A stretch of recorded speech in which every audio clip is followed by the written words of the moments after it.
അപ്പോൾ നമുക്കിപ്പോൾ സമൂഹത്തിൽ നോക്കുവാണെങ്കിൽ ആത്മീയമായിട്ടുള്ള അനുഭവങ്ങളെ കുറിച്ച് ആരെങ്കിലും ഇത് പറഞ്ഞാൽ അതൊരു സൈക്കാട്രിക് പ്രോബ്ലം ആണെന്നുള്ള രീതിയിൽ അതേ ഈ ജാഗ്രത സ്വപ്ന സുഷുപ്തിക്ക് അപ്പുറമായിട്ടുള്ള ഒരു അവയർനെസ്സിനെ കുറിച്ചൊക്കെ വളരെ അതിനെക്കുറിച്ച് പോലും സംസാരിച്ചിട്ടുണ്ട്. പക്ഷെ അദ്ദേഹം സൂയിസൈഡ് ചെയ്യണുണ്ടായത്. ഏത് രീതിയിൽ നമ്മൾ നോർമൽ ആകണം, അവിടെയാണ് നമ്മൾ പിന്നെ സ്പിരിച്വാലിറ്റിയും സൈക്കാട്രിയും തമ്മിലൊക്കെ ചെറിയ ചെറിയ വ്യത്യാസങ്ങൾ തുടങ്ങും. അദ്ദേഹം പറഞ്ഞു അത്രേ അഭിപ്രായപ്പെട്ടു, ഇന്നത്തെ നമ്മൾ കാണുന്ന പൊളിറ്റീഷ്യന്മാരിലും ബഹുഭൂരിപക്ഷത്തിനും ഈ ബൈപോളാർ ഡിസോർഡറാണ്. പ്രോബ്ലങ്ങൾ സൈക്കോളജിക്കലുണ്ട്, അത് ഇന്റലിജൻസിന്റെ ലക്ഷണമാണ്. പണ്ടെന്ന് പറഞ്ഞാൽ മാനസിക രോഗത്തിന് മരുന്ന് കഴിക്കാൻ ഭയങ്കര ഷെയിമായിരുന്നു. ഈ പ്രോബ്ലങ്ങൾ എന്തിനെയോ ചൂണ്ടുകയാണോ, എന്തോ നമ്മുടെ ഇന്നർ രഹസ്യങ്ങളെ. ഇപ്പൊ എന്നെ പോലൊരു വ്യക്തി, ഞാൻ ഒരു ടീഷർട്ടും ഷോർട്സും ഒക്കെ ധരിച്ച് വളരെ നോർമലായിട്ട് നടക്കുമ്പോൾ ഇപ്പൊ ഇവിടെ തന്നെ ഇപ്പോ നമ്മുടെ ഗുരു സംസാരിച്ചേക്കുന്നു, ഇപ്പോ പൗർണമി വ്രതം അത് മാത്രം മതി എന്നൊക്കെ പറയുമ്പോൾ ചിലർ പറയും എന്നാ പൗർണമി വ്രതം മാത്രം മതി, ഗുരു വേണ്ട.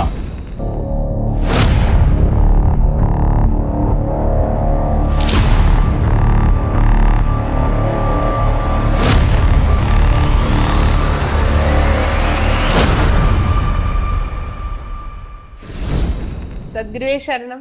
എല്ലാവർക്കും ലൈഫ് ഡിവൈൻ്റെ പുതിയ എപ്പിസോഡിലേക്ക് സ്വാഗതം. ഇപ്പോൾ പൊതുവേ നമ്മുടെ ചാനലിൽ ആത്മീയമായിട്ടുള്ള അനുഭവങ്ങളും മനസ്സിൻ്റെതായിട്ടുള്ള കാര്യങ്ങളെ കുറിച്ചൊക്കെയാണ് വിശദമായിട്ട് നമ്മൾ ചർച്ച ചെയ്യുന്നത്. അപ്പോൾ നമുക്കിപ്പോൾ സമൂഹത്തിൽ നോക്കുവാണെങ്കിൽ ആത്മീയമായിട്ടുള്ള അനുഭവങ്ങളെ കുറിച്ച് ആരെങ്കിലും ഇത് പറഞ്ഞാൽ അതൊരു സൈക്കാട്രിക് പ്രോബ്ലം ആണെന്നുള്ള രീതിയിൽ ഒരുപാട് പേര് അതിനെക്കുറിച്ച് വിശദീകരിക്കുന്നത് നമുക്ക് കേൾക്കാം.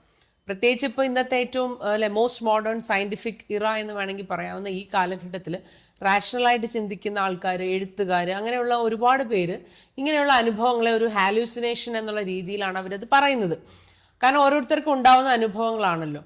അപ്പോൾ എനിക്ക് ശ്രീയുടെ അടുത്ത് ചോദിക്കാനുള്ളത്, ഇപ്പോൾ മനുഷ്യർക്ക് ഒരുപാട് ഇതുപോലത്തെ സ്പിരിച്വൽ എക്സ്പീരിയൻസ് ഒക്കെ വരും, അല്ലാതെ തന്നെ സൈക്കോളജിക്കലായിട്ടുള്ള പല ഇഷ്യൂസും ആളുകൾക്ക് ഉണ്ടാവും. അപ്പം അങ്ങനെ വരുമ്പോൾ അതിനുള്ള സൊല്യൂഷൻ എന്താണ്? അത് നമ്മൾ ആത്മീയമായിട്ട് അതിനുള്ള സൊല്യൂഷൻ കണ്ടുപിടിക്കണോ, അതോ നമ്മളൊരു സൈക്കാട്രിക് രീതിയിൽ ഇങ്ങനെയുള്ള ചികിത്സയാണോ ചെയ്യേണ്ടത്? ഏതാണ് ഇതിൻ്റെ ഒരു പര്യാപ്തമായിട്ടുള്ള ഒരു കാര്യം എന്നൊന്ന് പറയാമോ ശ്രീ? സദ്ഗുരുവേ ശരണം. ഇപ്പം ഇന്നത്തെ നമ്മുടെ മോഡേൺ ഒരു സാഹചര്യത്തിൽ ഇപ്പോൾ സയൻസ് ആയാലും സൈക്കോളജിക്കൽ സ്റ്റഡീസ് ഒക്കെ ആയാലും ഒരുപാട് വികസിച്ചിട്ടുണ്ട്. അത് മനുഷ്യരാശിക്ക് ഒരുപാട് പ്രയോജനപ്രദമായിട്ടുള്ള ഒരുപാട് സഹായങ്ങളൊക്കെ ചെയ്യുന്നുണ്ട്. നമ്മുടെ ജീവിതത്തിന് എല്ലാം സഹായിക്കുന്ന രീതിയിൽ പോസിറ്റീവായിട്ടുള്ള ഒരുപാട് വശങ്ങളുണ്ട്. പക്ഷേ ഇതിൻ്റെ മറ്റൊരു വശം എന്താണെന്ന് വെച്ചാൽ, ഇപ്പോൾ നമ്മൾ നിൽക്കുന്ന ഒരു സാഹചര്യത്തിൽ ഇപ്പോൾ ഈ സ്റ്റഡീസ് എല്ലാം ഒരു പ്രത്യേക തലം വരെ എത്തിയിട്ടുള്ളൂ. അതിൻ്റേതായിട്ടുള്ള ഒരു ഡീപ്പർ ലെവൽ പൂർണ്ണമായിട്ടും വികസിച്ച് വന്നിട്ടില്ല. ഇപ്പോൾ സയൻസ് ആയാലും സൈക്കോളജിക്കൽ സ്റ്റഡീസൊക്കെ ആയാലും അതിൻ്റേതായ ഒരു ലെവലിൽ എത്തിയിട്ടേ ഉള്ളൂ. അപ്പോൾ നമ്മൾ മനസ്സിലാക്കിയ തലം ആ ലെവൽ വെച്ചുകൊണ്ട് ബാക്കി ആത്യന്തികമായിട്ടുള്ള എല്ലാ കാര്യങ്ങളെയും വിലയിരുത്തുകയാണെങ്കിൽ സംഭവിക്കാൻ സാധ്യതയുള്ള ചില പിഴവുകൾ ഒഴിച്ചാൽ മറ്റു കാര്യങ്ങളെല്ലാം നമുക്ക് നല്ല കാര്യങ്ങൾ തന്നെയാണ്. അപ്പോൾ നമ്മളിപ്പോൾ ഇവിടെ ഇപ്പോൾ ഈ ആത്മീയ അനുഭവങ്ങളെക്കുറിച്ച് പറയുമ്പോൾ, ആത്മീയ അനുഭവങ്ങളൊക്കെ സൈക്കോളജിക്കൽ ഹാലൂസിനേഷൻസ് ആണോ അല്ലെങ്കിൽ അത് എന്താണെന്നൊക്കെ ചോദിക്കുമ്പോൾ, ഇപ്പോൾ സൈക്കോളജിക്കൽ സ്റ്റഡീസിൽ തന്നെ രണ്ട് രീതിയിൽ അപ്രോച്ച് ചെയ്യുന്നവരുണ്ട്. ഇപ്പോൾ ഒന്ന് ഈ സ്പിരിച്വൽ ആയിട്ടുള്ള തലങ്ങളെ അംഗീകരിക്കുന്നവരും ഹയസ്റ്റ് ആയിട്ടുള്ള എൻലൈറ്റൻമെൻ്റ് ഒക്കെ പോലുള്ള അനുഭവങ്ങളെ അംഗീകരിച്ചുകൊണ്ട് മുന്നേറുന്ന സയൻസും, ചിലർ ഇതിനെ ഒന്നും ഒട്ടും നിരാകരിച്ചുകൊണ്ട് മനുഷ്യൻ്റെ ഒരു ജാഗ്രത സ്വപ്ന സുഷുപ്തി ഈ 3 ഡയമെൻഷണൽ അനുഭവങ്ങളെ, ലോജിക്കലായിട്ടുള്ള ഗ്രോസ് ആയിട്ടുള്ള അനുഭവങ്ങളെ മാത്രം അംഗീകരിക്കുന്ന കുറച്ച് ആൾക്കാരുമുണ്ട്. അപ്പോൾ രണ്ട് തരത്തിലുണ്ട്. വളരെ ഡീപ്പായിട്ടുള്ള, ഇപ്പോൾ ഈ സൈക്കോളജിസ്റ്റുകളിൽ തന്നെ വളരെ ഇപ്പോൾ മോഡേൺ ഒരു കാലഘട്ടത്തിൽ ശ്രദ്ധിച്ചാൽ ഉള്ള തിങ്കേഴ്സ്, ഇപ്പോൾ ഇമ്മാനുവൽ ഒരു കാൻഡ് മുതൽ ഇപ്പോൾ ഫ്രോയിഡും കാൾ ജംഗും മറ്റ് നീഷെ എന്നൊക്കെ പറയുന്ന ഒരുപാട് തിങ്കേഴ്സിനെയാണ് ഇവരൊക്കെ ഇപ്പോൾ സൈക്കോളജിക്കൽ സ്റ്റഡീസിലൊക്കെ ഫോളോ ചെയ്യുന്നത്. അപ്പോൾ അവരുടെ ഇപ്പോൾ ഈ സൈക്കോളജിക്കൽ സ്റ്റഡീസ് നടത്തിയിട്ടുള്ള വ്യക്തികൾക്ക് പോലും സൈക്കോളജിക്കൽ പ്രോബ്ലംസ് ഒക്കെ ഉണ്ടായിരുന്നു. അതായത് അവരുടേതായിട്ടുള്ള സൈക്കോളജിക്കൽ പ്രോബ്ലംസ് അതിനെ എങ്ങനെ ഓവർകം ചെയ്യണമെന്നൊക്കെ ഉള്ള ഒരു രീതിയിലാണ് അവർ ജീവിച്ചത്. ഇപ്പോൾ നീഷെ എന്നൊക്കെ പറയുമ്പോൾ അതേ ഈ ജാഗ്രത സ്വപ്ന സുഷുപ്തിക്ക് അപ്പുറമായിട്ടുള്ള ഒരു അവയർനെസ്സിനെ കുറിച്ചൊക്കെ വളരെ അതിനെക്കുറിച്ച് പോലും സംസാരിച്ചിട്ടുണ്ട്. പക്ഷെ അദ്ദേഹം സൂയിസൈഡ് ചെയ്യണുണ്ടായത്. അതുപോലെ എല്ലാ ഈ ഫേമസ് ആയിട്ടുള്ള സൈക്കോളജിസ്റ്റുകളുടെയും ഒരു നിത്യജീവിതത്തിലെ ലൈഫ് നോക്കിക്കഴിഞ്ഞാൽ അവർക്കൊരു അവരുടേതായിട്ടുള്ള പല പ്രോബ്ലംസും നമുക്ക് കാണാൻ പറ്റുന്നതാണ്. തീർച്ചയായിട്ടും ഈ ഹയസ്റ്റ് ആയിട്ടുള്ള ഈ തിങ്കേഴ്സ് ഒരു അനുഭവശാലിയായ ഒരു ഗുരുവിൻ്റെ അടുത്ത് എത്തിയിരുന്നെങ്കിൽ അവർക്കൊരു പക്ഷേ എൻലൈറ്റൻമെൻറ്റ് വരെ വികസിക്കാൻ പറ്റുമായിരുന്നു. അപ്പം അങ്ങനെ നോക്കുമ്പോൾ നമ്മൾ ഈ സൈക്കോളജിക്കൽ നോർമലായിട്ടുള്ള ഒരു ബിഹേവിയർ എങ്ങനെ കണ്ടുപിടിക്കും എന്നുള്ളതാണ്. ഇപ്പോൾ നമ്മുടെ ഈ സ്റ്റഡീസൊക്കെ ശ്രദ്ധിച്ചു കഴിഞ്ഞാൽ ഹ്യൂമൻ ബിഹേവിയേഴ്സിനെ അവർ എല്ലാ തരത്തിലുള്ള ഹ്യൂമൻ ബിഹേവിയേഴ്സിനെയും അവർ ക്രോഡീകരിച്ച് അവർ പല പല ഫോബിയാസ് ആയിട്ടും ന്യൂറോസിസ് ആയിട്ടും അല്ലെങ്കിൽ ചില നോർമലായിട്ടുള്ള ബിഹേവിയറായിട്ട് എല്ലാത്തിനെയും അവർ ക്രോഡീകരിച്ച് രേഖപ്പെടുത്തി അവർ പഠിച്ച് അപഗ്രഥി വെച്ചിട്ടുണ്ട്. അപ്പോൾ സൈക്കാട്രിക് സ്റ്റഡീസൊക്കെ നടത്തുന്നവർ ഈ പഠനങ്ങളെയാണ് അവർ ഒബ്ജക്റ്റീവായിട്ട് ഈ നോളജിനെ വെച്ചുകൊണ്ടാണ് ബാക്കിയെല്ലാം വിലയിരുത്തുന്നത്. പക്ഷെ ആധ്യാത്മികമായിട്ടുള്ള സ്റ്റഡീസിൽ ഗുരുക്കന്മാരെ സംബന്ധിച്ചാണെങ്കിൽ ഇപ്പോൾ ആത്മീയതയും സയൻസും രണ്ട് രീതിയിലാണെങ്കിലും ഒബ്സർവേഷനാണ്. ഒന്ന് ഇന്നർ ഒബ്സർവേഷൻ, മറ്റൊന്ന് ഔട്ടർ ഒബ്സർവേഷൻ. പക്ഷേ ഇപ്പോൾ ഇന്നർ ഒബ്സർവേഷനിൽ പോകുന്ന ഗുരുക്കന്മാരുടെ ഒരു പ്രത്യേകത എന്താണെന്ന് വെച്ചാൽ അവർ ഇൻസൈഡിൽ പോയി ഒരു തലം എത്തുമ്പോൾ അവർ പറയുന്നു ഇത് ഇന്നറിൻ്റെ ഒരു റിഫ്ലക്ഷനാണ് അല്ലെങ്കിൽ ഒരു എക്സ്റ്റൻഷനാണ് outer. There is no separation എന്നൊക്കെ പറഞ്ഞൊരു തലം. അത് സോളിഡ് ആയിട്ടുള്ള എക്സ്പീരിയൻസിലാണ് അവർ പറയുന്നത്, അല്ല വെറുതെ പിന്നെ ഒരു നിഗമനം നടത്തുകയല്ല. സോളിഡ് ആയിട്ടുള്ള ഒരു എക്സ്പീരിയൻസിൽ അങ്ങനെ ഈ ബാരിയർ ഇല്ലാതാകുന്ന അനുഭവങ്ങളുണ്ട്, വൺനെസ് എന്നൊക്കെ പറയുന്നത്. അപ്പം അങ്ങനെ ആണ് ഈ ഗുരുക്കന്മാർ നടത്തുന്നത്. അതേസമയം മറ്റവരെന്ന് പറയുമ്പോൾ ഈ എഴുതി വെച്ചിട്ടുള്ള പഠിച്ചിട്ടുള്ള കാര്യങ്ങൾ വെച്ച് പറയുമ്പോൾ അതിൻ്റേതായ കുഴപ്പങ്ങളുണ്ടാകും. മറ്റവരെന്ന് പറഞ്ഞാൽ ഡയറക്റ്റായിട്ട് സ്വന്തം മനസ്സിനെ പഠിച്ചവരാണ്. ഇപ്പോൾ സൈക്കാട്രിക് തലത്തിലൊക്കെ ഉള്ള മെജോറിറ്റി ആയിട്ടുള്ളവരും മറ്റുള്ളവർ പറഞ്ഞു വെച്ച പഠനങ്ങളെ പഠിച്ചിട്ടാണ് പറയുന്നത്. അപ്പോൾ അതിൻ്റേതായ ചില വ്യത്യാസങ്ങളുണ്ട്, ഗുണങ്ങളുമുണ്ട്. അപ്പോൾ ഗുണങ്ങളെയൊക്കെ നമുക്ക് സ്വീകരിക്കാം, പക്ഷേ അതിൻ്റേതായ ചില ദോഷങ്ങളുമുണ്ട്. അതിനെക്കുറിച്ചാണ് നമ്മൾ ഡിസ്കസ് ചെയ്യുന്നത്. അപ്പോൾ ഇങ്ങനെ പോകുമ്പോൾ എങ്ങനെ ഈ ബൗണ്ടറി നിശ്ചയിക്കും? ഇപ്പോൾ നിത്യജീവിതത്തിൽ തന്നെ ഞാൻ പറഞ്ഞു എല്ലാ പെരുമാറ്റങ്ങളെക്കുറിച്ചും അവരിങ്ങനെ ക്രോഡീകരിച്ച് പറയുന്നുണ്ട്, ബിഹേവിയറിനെ കുറിച്ചൊക്കെ അവർ പറയുന്നുണ്ട്. അപ്പോൾ നമ്മളിപ്പോൾ നിത്യജീവിതത്തിൽ തന്നെ നോക്കിയാൽ നമ്മുടെ ജലസി, ഗ്രീഡ്, വയലൻസ്, ആങ്കർ, പിന്നെ ഇപ്പോൾ കുടുംബജീവിതത്തിലുള്ള റിലേഷൻഷിപ്പിലായാലും ഓരോരുത്തരും ബൗണ്ടറി ഭേദിക്കുന്ന സാഹചര്യങ്ങളുണ്ട്, നോർമലായിട്ട് പെരുമാറുന്നതും. അങ്ങനെ നമ്മളെല്ലാം ഈ ബൗണ്ടറികളുടെ ഇടയിൽ കിടന്ന് കളിക്കുകയാണ് നമ്മുടെ ജീവിതത്തിൽ. ഈ സൈക്കാട്രിക് തലത്തിലുള്ള നോർമലും അബ്നോർമലും ഉള്ള ഒരു തലത്തിൽ നമ്മളിങ്ങനെ ട്യൂൺ ചെയ്തിരിക്കുകയാണ്. അപ്പോൾ എന്തായാലും ജനറലി അക്സെപ്റ്റഡ് ആയിട്ടുള്ള ഒരു നോർമൽ തലമുണ്ട്, ഒരു നോർമൽ ഫ്രീക്വൻസി ഉണ്ട്. അതിനെയാണ് നമ്മൾ പൊതുവെ എല്ലാവരും നോർമൽ എന്ന് പറയുന്നത്. അതിൻ്റെ ആ ഡിഗ്രിയിൽ അങ്ങോട്ടോ ഇങ്ങോട്ടോ മാറിപ്പോയി കഴിഞ്ഞാൽ അത് സൈക്കാട്രിക് പ്രോബ്ലം ആവും. അതിന് നമ്മളിപ്പോൾ ചികിത്സ നേടിക്കഴിഞ്ഞാൽ, മെഡിസിൻ ആയിട്ടായാലും പല രീതിയിൽ ചികിത്സ നേടിക്കഴിഞ്ഞാൽ അവർ നമ്മളെ നേരെ കൊണ്ടുവന്ന് ഈ ഫ്രീക്വൻസിയിലാക്കും, അതായത് നമ്മളെ നോർമലായിട്ടുള്ള ഫ്രീക്വൻസിയിലാക്കും. അപ്പം നമ്മളിപ്പോൾ ആത്മീയതയിൽ ഗുരുക്കന്മാരും അല്ലെങ്കിൽ നമ്മൾ സ്പിരിച്വലായിട്ടുള്ള ഒരു തലത്തിൽ പറയുന്നത് നമ്മൾ അങ്ങനെ അത്രയും നോർമൽ ആകണോ? അതായത് നോർമൽ ആകണോ, കുറച്ച് എരിയും പുളിയൊക്കെ വേണോ ജീവിതത്തിന്? അതായത് നമ്മൾ ഈ ട്യൂൺ ചെയ്തിരിക്കുന്ന ഫ്രീക്വൻസി അല്ലാതെ അതിൻ്റെ അപ്പുറത്തുള്ള ഫ്രീക്വൻസികളോ അല്ലെങ്കിൽ ലൈഫിന് വേറെ തലങ്ങളോ ഒക്കെ ഉണ്ടോ എന്ന് അറിയണമല്ലോ, കുറച്ച് എരിയും പുളിയൊക്കെ വേണ്ടേ? അപ്പം നമുക്ക് ട്യൂൺ ചെയ്യാൻ പറ്റുമോ? കോൺഷ്യസ് ആയിട്ട് ബോധപൂർവ്വം ഇതിനെ ട്യൂൺ ചെയ്യാൻ പറ്റുമോ? ഈ അബ്നോർമലായിട്ടും ബോധം ഇല്ലാതെ മാറിപ്പോകുമ്പോഴല്ലേ കുഴപ്പം.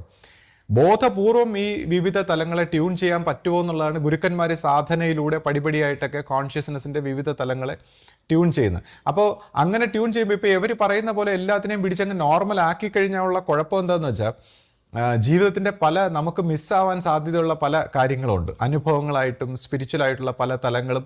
കൂടാതെ അങ്ങനെയുള്ള ഡീപ്പർ തലങ്ങളെ റിലാക്സേഷൻ ചെയ്യുന്നത് കൊണ്ടാണ് നമ്മുടെ കംപ്ലീറ്റ് ആയിട്ടുള്ള ജീവൻ്റെ ഒരു ഹീലിംഗ് നടക്കുന്നത്.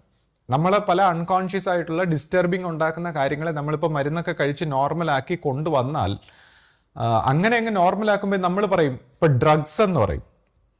ഇപ്പോൾ ഡ്രഗ്സ് എന്ന് പറയുമ്പോൾ മയക്കുമരുന്നുകളും മറ്റ് രീതിയിലുള്ള മരുന്നുകളെയും ഡ്രഗ്സ് എന്നാണ് പറയുന്നത്. അപ്പോൾ ഒരർത്ഥത്തിൽ ഈ ഡ്രഗ്സ് ഉപയോഗിച്ചുകൊണ്ട് നമ്മൾ ചില ഇപ്പോൾ മറ്റ് രീതിയിലൊക്കെ അവർ ആനന്ദങ്ങളും ഈ മനുഷ്യൻ്റെ ഇപ്പോൾ ഉള്ള പ്രശ്നങ്ങളെയൊക്കെ മറന്നിട്ട് ഈ പലതരത്തിലുള്ള മദ്യപാനവും മയക്കുമരുന്നും മറ്റ് രീതിയിലൊക്കെ ഉപയോഗിക്കുമ്പോൾ അവരെ എസ്കേപ്പ് ചെയ്യുമ്പോൾ അതിനെ നമ്മൾ ഡ്രഗ്സ് എന്ന്, അവരെയും നമ്മൾ ഡ്രഗ്സ് ഒക്കെ ഉപയോഗിക്കുന്നതെന്നാണ് പറയുന്നത്. അതുപോലെ തന്നെ നമ്മളിപ്പോൾ സൈക്കാട്രിക് മെഡിസിൻ ആയാലും ഇത്തരം ഡ്രഗ്സ് ഉപയോഗിച്ചുകൊണ്ട് നമ്മുടെ ഈ ഡിപ്രഷനും നിരാശയും നമ്മുടെ ഫ്രസ്ട്രേഷനുമായിട്ടുള്ള പ്രോബ്ലങ്ങളെയൊക്കെ നമ്മുടെ ബ്രെയിൻ ആക്ടിവിറ്റിയിൽ നിന്ന് തടഞ്ഞുകൊണ്ട് മരവിപ്പിച്ചുകൊണ്ട് നമ്മളൊരു നോർമൽ ലെവലിലേക്ക് എത്തുന്നതാണോ ഈ പറയുന്ന കാര്യങ്ങളെല്ലാം അഡ്രസ്സ് ചെയ്ത് അതിനെല്ലാം ദർശിച്ച് അതിനെല്ലാം മനസ്സിലാക്കി എവിടെയൊക്കെ പ്രോബ്ലം ഉണ്ട്, എവിടെയൊക്കെ സൈക്കോളജിക്കൽ ഇഷ്യൂസ് ഉണ്ട്, എന്തെല്ലാം നമുക്ക് അവേക്കനിങ് ആവശ്യമുണ്ട്, ഇതെല്ലാം അവേക്കനിങ് ആയിക്കൊണ്ട് നോർമൽ ആകണോ അതോ നമ്മൾ മരവിപ്പിച്ചുകൊണ്ട് നോർമൽ ആകണോ എന്നൊക്കെയുള്ള ഡിസിഷൻ എടുക്കേണ്ടത് നമ്മളാണ്. അഫ്കോഴ്സ് നമുക്ക് ആവശ്യമുള്ള സമയത്ത് ഉചിതമായ മരുന്നുകളും മെഡിക്കേഷനും ഒക്കെ ആവശ്യമുണ്ട്. പക്ഷേ ഏത് രീതിയിൽ നമ്മൾ നോർമൽ ആകണം, അവിടെയാണ് നമ്മൾ പിന്നെ സ്പിരിച്വാലിറ്റിയും സൈക്കാട്രിയും തമ്മിലൊക്കെ ചെറിയ ചെറിയ വ്യത്യാസങ്ങൾ തുടങ്ങുന്നു. ഇപ്പൊ ആത്മീയത ഹാലൂസിനേഷൻ ആണ്, അല്ലെങ്കിൽ സ്പിരിച്വൽ ആയിട്ടുള്ള കാര്യങ്ങളൊക്കെ വെറും തോന്നലാണെന്നൊക്കെ പറഞ്ഞ് കൺക്ലൂഡ് ചെയ്യുമ്പോൾ നമ്മൾ ഈ സ്പിരിച്വാലിറ്റിയെ വളരെ നിസ്സാരമായിട്ട് കാണരുത്. ഈ സ്പിരിച്വൽ ആയിട്ടുള്ള സയൻസിനെ പണ്ട് ഋഷിമുനിമാർ, പണ്ടത്തെ ശാസ്ത്രജ്ഞന്മാരെല്ലാം സന്യാസിമാരായിരുന്നു. അപ്പൊ ഇന്നത്തെ മോഡേൺ ആയിട്ടുള്ള ഗുരുക്കന്മാരും സയന്റിഫിക് ആയിട്ടുള്ള മെന്റാലിറ്റി ഉള്ളവരാണ്. അപ്പോൾ ഇത് ഹാലൂസിനേഷൻ ആണെന്ന് ചോദിച്ചാൽ അവർ വളരെ ഡീപ്പായിട്ടുള്ള ഒബ്സർവേഷൻ എന്നാണ് ഇത്തരം കൺക്ലൂഷനിൽ ഈ സ്പിരിച്വൽ ആയിട്ടുള്ള കാര്യങ്ങളൊക്കെ പറഞ്ഞിരിക്കുന്നത്. എന്താന്ന് വെച്ചാൽ നമ്മളിപ്പോൾ ഒരാളുടെ അനുഭവം, ഒരാളുടെ ആത്മീയ അനുഭവം മറ്റൊരാൾക്ക് കിട്ടുന്നില്ല. അതുകൊണ്ടാണല്ലോ നമ്മൾ അത് ഹാലൂസിനേഷൻ ആണെന്ന് പറയുന്നത്. പക്ഷേ ഇപ്പൊ സ്പിരിച്വൽ ആയിട്ടുള്ള ഗുരുക്കന്മാർ പറയുന്നതെന്ന് വെച്ചാൽ ഒരാളുടെ അനുഭവം പോട്ടെ, ഇപ്പൊ രണ്ടുപേരുടെ അനുഭവം ഉണ്ടെങ്കിൽ അവര് ഗുരുക്കന്മാർ പറയുന്നത് ഈ രണ്ടുപേർക്കും ഹാലൂസിനേഷൻ ഉണ്ടോ? ഇനി 10 പേർക്കാണല്ലോ ഒരുമിച്ച് ഒരേ അനുഭവം ഉണ്ടാവുന്നെങ്കിൽ നമ്മൾ സത്യം ഒന്ന് സയന്റിഫിക് ആയിട്ട് പറയുന്നു. ഈ 10 പേർക്കും ഹാലൂസിനേഷൻ ഉണ്ടോ, അല്ലെങ്കിൽ 800 കോടി ജനങ്ങളും ഹാലൂസിനേഷൻ ആണോ എന്നൊക്കെയാണ് ഗുരുക്കന്മാർ ചിന്തിക്കുന്നത്. അതായത് 800 കോടി ജനങ്ങളും ഈ സെൻസറി പെർസെപ്ഷൻ കൊണ്ട് എന്തെങ്കിലും ഹാലൂസിനേഷൻ ആണോ, അല്ലെങ്കിൽ റിയാലിറ്റി എന്താണ്, യഥാർത്ഥത്തിലുള്ള അവസ്ഥ എന്താണ് എന്നെല്ലാം പഠിക്കുന്നതാണ് ഈ ഗുരുക്കന്മാരുടെ ഒബ്സർവേഷൻ. അപ്പോൾ അത് വെറുതെ ചുമ്മാ കളിയായിട്ട് പറയേണ്ട ഒരു കാര്യമല്ല. അപ്പോൾ അവിടെ എന്താണെന്ന് വെച്ചാൽ ഇപ്പോൾ നമ്മളിപ്പോൾ പഞ്ചേന്ദ്രിയങ്ങളാൽ നമ്മുടെ 5 സെൻസ് ഓർഗൻസ് കൊണ്ട് റിസീവ് ചെയ്യുന്ന ഫ്രീക്വൻസിയെ നമ്മുടെ ബ്രെയിൻ അനലൈസ് ചെയ്ത് ഒബ്സർവ് ചെയ്ത് നമുക്ക് അനുഭവിപ്പിച്ചു തരുന്ന ഈ ലൈഫ് ജാഗ്രത അവസ്ഥയെ നമ്മൾ വളരെ സോളിഡായിട്ട് വിശ്വസിച്ചുകൊണ്ട് അതിൽ റൂട്ടഡ് ആയിട്ടുണ്ട് എല്ലാ ബുദ്ധിപരമായിട്ടുള്ള നിഗമനങ്ങളും നടത്തുമ്പോൾ ഈ ഗുരുക്കന്മാർ പറയുന്നത് നിങ്ങൾ ഈ പഞ്ചേന്ദ്രിയങ്ങളായിട്ട് എക്സ്പീരിയൻസ് ചെയ്യുന്ന ഫ്രീക്വൻസി എന്തിൻ്റെ പ്രൊജക്ഷനാണ്, ആദ്യം അതിൻ്റെ പ്രൊജക്ഷൻ എവിടെ നിന്നുണ്ടായി, അപ്പോൾ അവർ ആ പ്രൊജക്ഷനെ കണ്ടുപിടിക്കാനാണ് ശ്രമിച്ചത്. അതായത് ആ പ്രൊജക്ഷൻ ഏത് രീതിയിൽ വൈബ്രേഷനായിട്ട് ആദ്യമേ പോയിട്ട് അത് 5 ഇന്ദ്രിയങ്ങളിലൂടെ റിസീവ് ചെയ്യുമ്പോൾ ഈ പ്രൊജക്ഷൻ എങ്ങനെ റിസീവ് ചെയ്യുന്ന എങ്ങനെ, അപ്പോൾ ഇതിനെക്കുറിച്ചൊക്കെ ആ ഒബ്സർവർ എഫക്റ്റ് എന്ന് പറയും. അപ്പോൾ ഒബ്സർവർ നിന്നുള്ള പ്രൊജക്ഷൻ എങ്ങനെ, 5 ഇന്ദ്രിയങ്ങളിൽ നിന്നുള്ള റിസീവ് ചെയ്യുന്ന എങ്ങനെ, പിന്നെ ഈ ജാഗ്രത സ്വപ്ന സുഷുപ്തി എന്താണ്, ഇപ്പോൾ ജാഗ്രത അവസ്ഥയിലുള്ള ഇൻ്റലിജൻസ് കൊണ്ട് ആണ് ഇപ്പോൾ സയൻറ്റിഫിക് ഈ സൈക്കാട്രിക് തലത്തിലൊക്കെ ഇപ്പോൾ ജാഗ്രത അവസ്ഥയിലുള്ള ഇൻ്റലിജൻസ് കൊണ്ട് നമ്മൾ സ്വപ്നത്തെയും സുഷുപ്തിയൊക്കെ ആ രീതിയിലാണ് അനലൈസ് ചെയ്യുന്നത്. പക്ഷേ ഗുരുക്കന്മാരെ സംബന്ധിച്ച് സ്വപ്നത്തിൻ്റെ ഒരു കളർ എന്താണ്, സ്വപ്നത്തിൻ്റെ ഒരു തലം എന്താണ്, അവിടെ ഈ ഒരു ഇൻ്റലിജൻസിലാണോ ആ മേഖലയെ അനലൈസ് ചെയ്യേണ്ടത്, അല്ലെങ്കിൽ മറ്റൊരു ഇൻ്റലിജൻസ് കൊണ്ടുപോകണം. കാര്യം അതിൻ്റെ ആ അനുഭവങ്ങളും അതിൻ്റെ ഫാൻറ്റസി അതിൻ്റെ തലത്തിനെയൊക്കെ ഇൻ്റർപ്രറ്റ് ചെയ്യുമ്പോൾ എന്ത് രീതിയിൽ ഇൻ്റലിജൻസ് ഉപയോഗിക്കണം. സുഷുപ്തിയിൽ വരുന്ന അനുഭവങ്ങൾ സാധാരണ മനുഷ്യൻ അൺകോൺഷ്യസ് ആണ്, പക്ഷെ കുറച്ച് കോൺഷ്യസ് ആവുമ്പോൾ അവൻ എന്ത് വരുന്നു, അതിനുശേഷം ഈ തുര്യം എന്ന് പറയുന്ന അവസ്ഥ എന്താണ്. അപ്പം ഇങ്ങനെയൊക്കെ ഉള്ള അവസ്ഥകളെ അതാത് തലത്തിൻ്റെ ഇൻ്റലിജൻസ് ഉപയോഗിച്ചുകൊണ്ട് ഇപ്പോൾ നമുക്ക് കാണാൻ കഴിയാത്ത ഒരുപാട് ആകാശങ്ങൾ, ഒരുപാട് തലങ്ങൾ, ഇതിനെല്ലാം അതാത് തലത്തിൻ്റെ ആ ഫാൻറ്റസിയും അതിൻ്റെ സങ്കല്പങ്ങളും അതിൻ്റെ രീതികളും കളറുകളും എല്ലാം ഒബ്സർവ് ചെയ്ത് നിരീക്ഷണം ചെയ്ത് പഠിച്ചിട്ടാണ് ഗുരുക്കന്മാർ സംസാരിക്കുന്നത്. അപ്പോൾ ഇത്തരം തലങ്ങളെയും നമ്മൾ ഹീൽ ചെയ്ത് അത്തരം തലങ്ങളിൽ നിന്ന് നമ്മൾ ഫ്രീ ആയി ദർശിച്ചാൽ മാത്രമേ ഒരു മനുഷ്യൻ്റെ ജീവൻ്റെ കംപ്ലീറ്റ് ആയിട്ടുള്ള ഒരു ഇവല്യൂഷൻ പൂർത്തിയാവൂ എന്നുള്ള അർത്ഥത്തിലാണ്. അല്ലെങ്കിൽ നമ്മൾ ഈ ടിപ്പിൽ വെച്ച് മാത്രം സംസാരിച്ചുകൊണ്ടിരുന്ന ഒന്നിനും ഒരു സൊല്യൂഷൻ ഉണ്ടാവില്ല. മനുഷ്യൻ അൺഎൻഡിങ് ആയിട്ടുള്ള ട്രബിൾസിലും പ്രോബ്ലംസിലും ഇങ്ങനെ മുങ്ങിത്താഴ്ന്ന് പരസ്പരം ശത്രുതയും വയലൻസും ഗ്രീഡും ഒക്കെ വെച്ച് യുദ്ധങ്ങളും മറ്റു കാര്യങ്ങളും ഒക്കെ ആയിട്ട് ഇങ്ങനെ പോകും. ഇപ്പം തന്നെ കഴിഞ്ഞ ദിവസം എൻ്റെ ഒരു സുഹൃത്ത് ഇങ്ങനെ പറയുകയുണ്ടായി. അതായത് അദ്ദേഹം ഒരു സൈക്കാട്രിസ്റ്റിനെ കണ്ടപ്പോൾ അദ്ദേഹം പറഞ്ഞു അഭിപ്രായപ്പെട്ടു, ഇന്നത്തെ നമ്മൾ കാണുന്ന പൊളിറ്റീഷ്യന്മാരിലും ബഹുഭൂരിപക്ഷത്തിനും ഈ ബൈപോളാർ ഡിസോർഡർ ആണ്, ഒരുതരം സൈക്കോളജിക്കൽ പ്രോബ്ലം ആണ്. അതുകൊണ്ടാണ് അവർ ഇത്രയും പവർ ക്രേവിംഗ് ആയിട്ടും ഇത്രയും പോപ്പുലാരിറ്റി ഇത്രയും ഒരു പ്രത്യേക രീതിയിലൊക്കെ അവരുടെ പെരുമാറ്റം ഒബ്സർവ് ചെയ്ത് കഴിഞ്ഞാൽ ഇങ്ങനെയാണ്. അപ്പോൾ ഈ സൈക്കോളജിസ്റ്റ് ആയിട്ടുള്ള വ്യക്തികൾ അല്ലെങ്കിൽ സൈക്കാട്രിസ്റ്റുകൾ ഇതൊന്നും പബ്ലിക്കായിട്ട് തുറന്നു പറയുന്നില്ല. നമ്മൾ മനുഷ്യരെ എലക്ട് ചെയ്ത് ജയിപ്പിക്കുന്ന ഈ പൊളിറ്റീഷ്യന്മാർക്ക് ഇങ്ങനെയൊക്കെ ഉള്ള ഡിസോർഡർ സൈക്കോളജിക്കൽ പ്രോബ്ലം ഉണ്ട്. അതുകൊണ്ടാണല്ലോ അവർ യുദ്ധങ്ങളിലേക്കും മറ്റു കാര്യങ്ങളിലേക്കൊക്കെ കടക്കുന്നത്. അപ്പോൾ ഇങ്ങനെയുള്ള പ്രോബ്ലങ്ങൾ സൈക്കോളജിസ്റ്റുകൾ പറയുന്നില്ല. എന്തുകൊണ്ടാണ്? അവർക്കൊരു പക്ഷേ പേടിയായിരിക്കും. അപ്പോൾ അവര് സ്പിരിച്വൽ ആയിട്ടുള്ള ഗുരുക്കന്മാരെയൊക്കെ വിമർശിക്കാൻ അവരുടെ സ്റ്റഡീസ് ഒക്കെ എടുത്തു വെച്ച് ഉപയോഗിക്കുന്നു. പക്ഷേ പൊളിറ്റീഷ്യന്മാരുടെ പ്രോബ്ലങ്ങളൊന്നും അവർ പറയുന്നില്ല. പക്ഷേ അത് നമ്മൾ ചിന്തിച്ചു കഴിഞ്ഞാൽ അവർക്കും ഒരു ഫോബിയല്ലേ അത്. കാരണം എന്ന് വെച്ചാൽ തൻ്റെ അസ്തിത്വത്തിനെ ആലോചിച്ച് ഭയന്നിട്ട് സൊസൈറ്റിക്ക് വരുന്ന ഒരു നോയിസസിനെ കുറിച്ച് പബ്ലിക്കായിട്ട് പറയാതിരിക്കുക എന്ന് പറയുമ്പോൾ, തനിക്ക് അറിവുള്ള കാര്യം പറയാതിരിക്കുക എന്ന് പറയുമ്പോൾ അതും ഒരു ഫോബിയ, അല്ലെങ്കിൽ അവർ സാഡിസ്റ്റ് മെൻറ്റാലിറ്റിക്ക് അടിമയാവുകയല്ലേ. അപ്പം ഈ സൈക്കാട്രിക് തലത്തിലുള്ളവർക്കും ഈ പറയുന്ന സ്റ്റഡീസ് എല്ലാം നടത്തുന്നവരെ സംബന്ധിച്ചും അവർക്ക് അവരുടേതായ സൈക്കോളജിക്കൽ പ്രോബ്ലംസ് ഉണ്ട്. ഇപ്പോൾ പണ്ട് കാലത്ത് നമ്മൾ ശ്രദ്ധിക്കുകയാണെങ്കിൽ ഈ രോഗങ്ങളൊക്കെ ഒരു കുറവായിട്ടായിരുന്നു കണ്ടിരുന്നത്, വളരെ പണ്ട് നോക്കുമ്പോൾ. കാര്യം എല്ലാവരും ആരോഗ്യമായിട്ടൊക്കെ നടക്കാനാണ് ആഗ്രഹിക്കുന്നത്. പിൽക്കാലത്ത് ഈ ശരീരത്തിൻ്റെ രോഗങ്ങൾക്ക് മരുന്ന് കഴിക്കുന്നതൊക്കെ ഒരു പ്രൗഡായിട്ട് മാറി. അതായത് നമ്മുടെ അലോപ്പതി, മോഡേൺ സയൻസ് ഒക്കെ വന്നതോടുകൂടി നമ്മൾ പരിഷ്കാരിയാണ്, നമ്മൾ ഇൻ്റലിജൻ്റ് ആണ്, എഡ്യൂക്കേറ്റഡ് ആണെന്നൊക്കെ തെളിയിക്കാനായിട്ട് എല്ലാ മെഡിസിനും വാരി കഴിക്കുക. എന്നിട്ട് ഷുഗറാണ്, പ്രഷറാണ്, കൊളസ്ട്രോൾ ആണ്, ഇതിന് BP, ഇതിനൊക്കെ മരുന്ന് കഴിക്കുമ്പോൾ അയാൾ വളരെ പരിഷ്കാരിയാണ്. അപ്പോൾ നമ്മുടെ ഒരു 90 കാലഘട്ടത്തിലൊക്കെ ശ്രദ്ധിച്ചു കഴിഞ്ഞാൽ ഇങ്ങനെ പരിഷ്കാരികളെല്ലാം എല്ലാത്തിനും മരുന്ന് കഴിച്ച് 100 അസുഖങ്ങളൊക്കെ പറയുമ്പോൾ ഭയങ്കര എഡ്യൂക്കേറ്റഡ് ആയിട്ടുള്ള, അങ്ങനെ ഒരു പ്രൗഡായിട്ടുള്ള ഒരു കാലഘട്ടം ഉണ്ടായിരുന്നു. ശരീരത്തിന് മരുന്ന് കഴിക്കുന്ന വളരെ പ്രൗഡായിട്ടുള്ള ഒരു കാലഘട്ടം ഉണ്ടായിരുന്നു. പക്ഷെ ഇപ്പം അത് ശരീരത്തിന് മരുന്ന് കഴിക്കുന്നൊന്നും ഒരു പ്രൗഡല്ല, അതെന്തോ ബലഹീനത പോലെ ഏകദേശം ആയെന്ന് തോന്നുന്നു. ഇപ്പോഴത്തെ പുതിയ ട്രെൻഡ് എന്ന് പറഞ്ഞാൽ സൈക്കോളജിക്കൽ മരുന്ന് കഴിക്കുന്നത് വളരെ ഇന്റലിജന്റ് ആണ്. ഞാൻ മെഡിസിൻ എടുക്കുകയാണ്, എനിക്ക് ഡിപ്രഷനുണ്ട്, എനിക്ക് മറ്റേ ഫോബിയകളുണ്ട്, എനിക്ക് ഇന്ന പ്രോബ്ലങ്ങൾ സൈക്കോളജിക്കലുണ്ട്, അത് ഇന്റലിജൻസിന്റെ ലക്ഷണമാണ്. പണ്ടെന്ന് പറഞ്ഞാൽ മാനസിക രോഗത്തിന് മരുന്ന് കഴിക്കാൻ ഭയങ്കര ഷെയിമായിരുന്നു. ശരീരത്തിന് മരുന്ന് കഴിക്കാൻ, മനസ്സിന് മരുന്ന് കഴിക്കുന്ന ഭയങ്കര ബുദ്ധിമുട്ട്. പക്ഷെ ഇപ്പൊ മനസ്സിന് മരുന്ന് കഴിക്കുന്ന ഒരു പ്രശ്നമല്ല.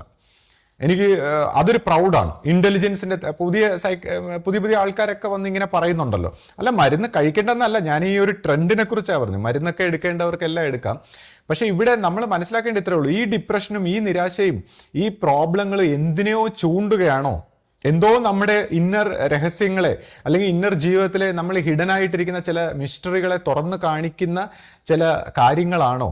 അപ്പോൾ നമ്മൾ കുറച്ചൊരു മെഡിക്കേഷനും മരുന്നുകളും ഒക്കെ ഒന്ന് പരിശീലിച്ചതിന് ശേഷം ആ റിയൽ ആയിട്ടുള്ള നമ്മളെ പ്രോബ്ലങ്ങളെ അഡ്രസ്സ് ചെയ്യണ്ടേ എന്നൊക്കെ നമ്മൾ അവിടെയാണ് നമ്മൾ ഈ സ്പിരിച്വാലിറ്റിയുടെ ഒരു വശം ഇരിക്കുന്നത്. അതായത് നമ്മൾ റിയൽ ആയിട്ടുള്ള കാര്യങ്ങളെയൊക്കെ അഡ്രസ്സ് ചെയ്ത് ക്ലിയറായി നമ്മൾ പോകണം. അപ്പം നമ്മൾ ഈ സ്പിരിച്വൽ എന്ന് പറയുന്ന കാര്യങ്ങൾ എല്ലാത്തിനെയും ബാലൻസ് ചെയ്ത് കൊണ്ടുപോകാനുള്ള ഒരു വഴിയാണ്. അല്ലാതെ ഈ പറയുന്ന പോലെ ചുമ്മാ ഹാലൂസിനേറ്റീവായിട്ട് സ്പിരിച്വലായിട്ട് നോക്കിക്കഴിഞ്ഞാൽ എല്ലാ കാര്യങ്ങളെയും ക്വസ്റ്റ്യൻ ചെയ്യുകയാണ് ചെയ്യുന്നത്. എല്ലാ കാര്യങ്ങളെയും, നമ്മുടെ എല്ലാ സെൻസറി പെർസെപ്ഷനെ ഉൾപ്പെടെ, നമ്മുടെ അസ്തിത്വത്തെ ഉൾപ്പെടെ സകലത്തിനെയും ക്വസ്റ്റ്യൻ ചെയ്ത് ആ ഒരു അനുഭവത്തിലേക്ക് എത്തുകയാണ്. ഇപ്പോൾ ഈ തുര്യം എന്നൊക്കെ പറയുന്ന സമയത്ത് ഒരു മൈൻഡിന്റെ നോർമലായിട്ടുള്ള അവസ്ഥയിൽ നിന്ന് മോചിതനായി ഒരാൾ ഒരു അവസ്ഥയിലേക്ക് ഒരു എക്സ്പ്രസ് ചെയ്യാൻ പറ്റാത്തൊരു അവസ്ഥയിലേക്ക് എത്തുന്നു എന്നൊക്കെ പറയുമ്പോൾ ഒരു സൈക്കാട്രിസ്റ്റ് ഒരു ഗുരുവിനോട് പറഞ്ഞു, അങ്ങനെ ഒരു അനുഭവമില്ല, മൈൻഡ് ഇല്ലാത്തൊരു അനുഭവമില്ല. കാര്യം ഒബ്സർവറും ഒബ്സർവ്ഡും ഈ ഒബ്സർവേഷനും എന്ന് പറയുന്ന ഈ 3 തലങ്ങൾ ചേർന്ന അനുഭവമുള്ള, അല്ലാതെ മറ്റു അനുഭവങ്ങളൊന്നും ഇല്ല. മൈൻഡ് ഇല്ലാത്തൊരു അനുഭവങ്ങളൊന്നും അയാൾ ഒരിക്കലും സമ്മതിച്ചില്ല. ഒരു ദിവസം ഈ ഗുരുവും ഈ ശിഷ്യനായിട്ടുള്ള ഈ സൈക്കാട്രിസ്റ്റും കൂടി വണ്ടിയിൽ പോകുമ്പോൾ അവരുടെ വണ്ടി ഒന്ന് ചെറുതായിട്ട് ഈ കൊക്കയിലേക്കൊന്നും കുറച്ച് മറിഞ്ഞു വീണു. അപ്പോൾ ഇദ്ദേഹം വളരെ പേടിച്ചു പോയി. അദ്ദേഹം ഇങ്ങനെ അന്തം വിട്ടിരിക്കുമ്പോൾ ഈ ഗുരു ചോദിച്ചു, എന്ത് പറ്റിയെന്ന് ചോദിച്ചപ്പോൾ അദ്ദേഹം ചിരിച്ചുകൊണ്ട്, ഈ ആക്സിഡന്റിനിടയിലും ചിരിച്ചുകൊണ്ട് അദ്ദേഹം പറഞ്ഞു, അദ്ദേഹം ഇങ്ങനെ സ്റ്റില്ലായിട്ട് ഇങ്ങനെ നോക്കിക്കൊണ്ടിരുന്നിട്ട് അദ്ദേഹം പറഞ്ഞു, നിങ്ങൾ പറഞ്ഞത് ശരിയാണ്, നോ മൈൻഡ് എന്ന് പറയുന്നൊരു സംഭവം ഉണ്ട്. ഇപ്പം എനിക്കത് മനസ്സിലായി. ഞാൻ ആ സ്റ്റേറ്റിലായിരുന്നു.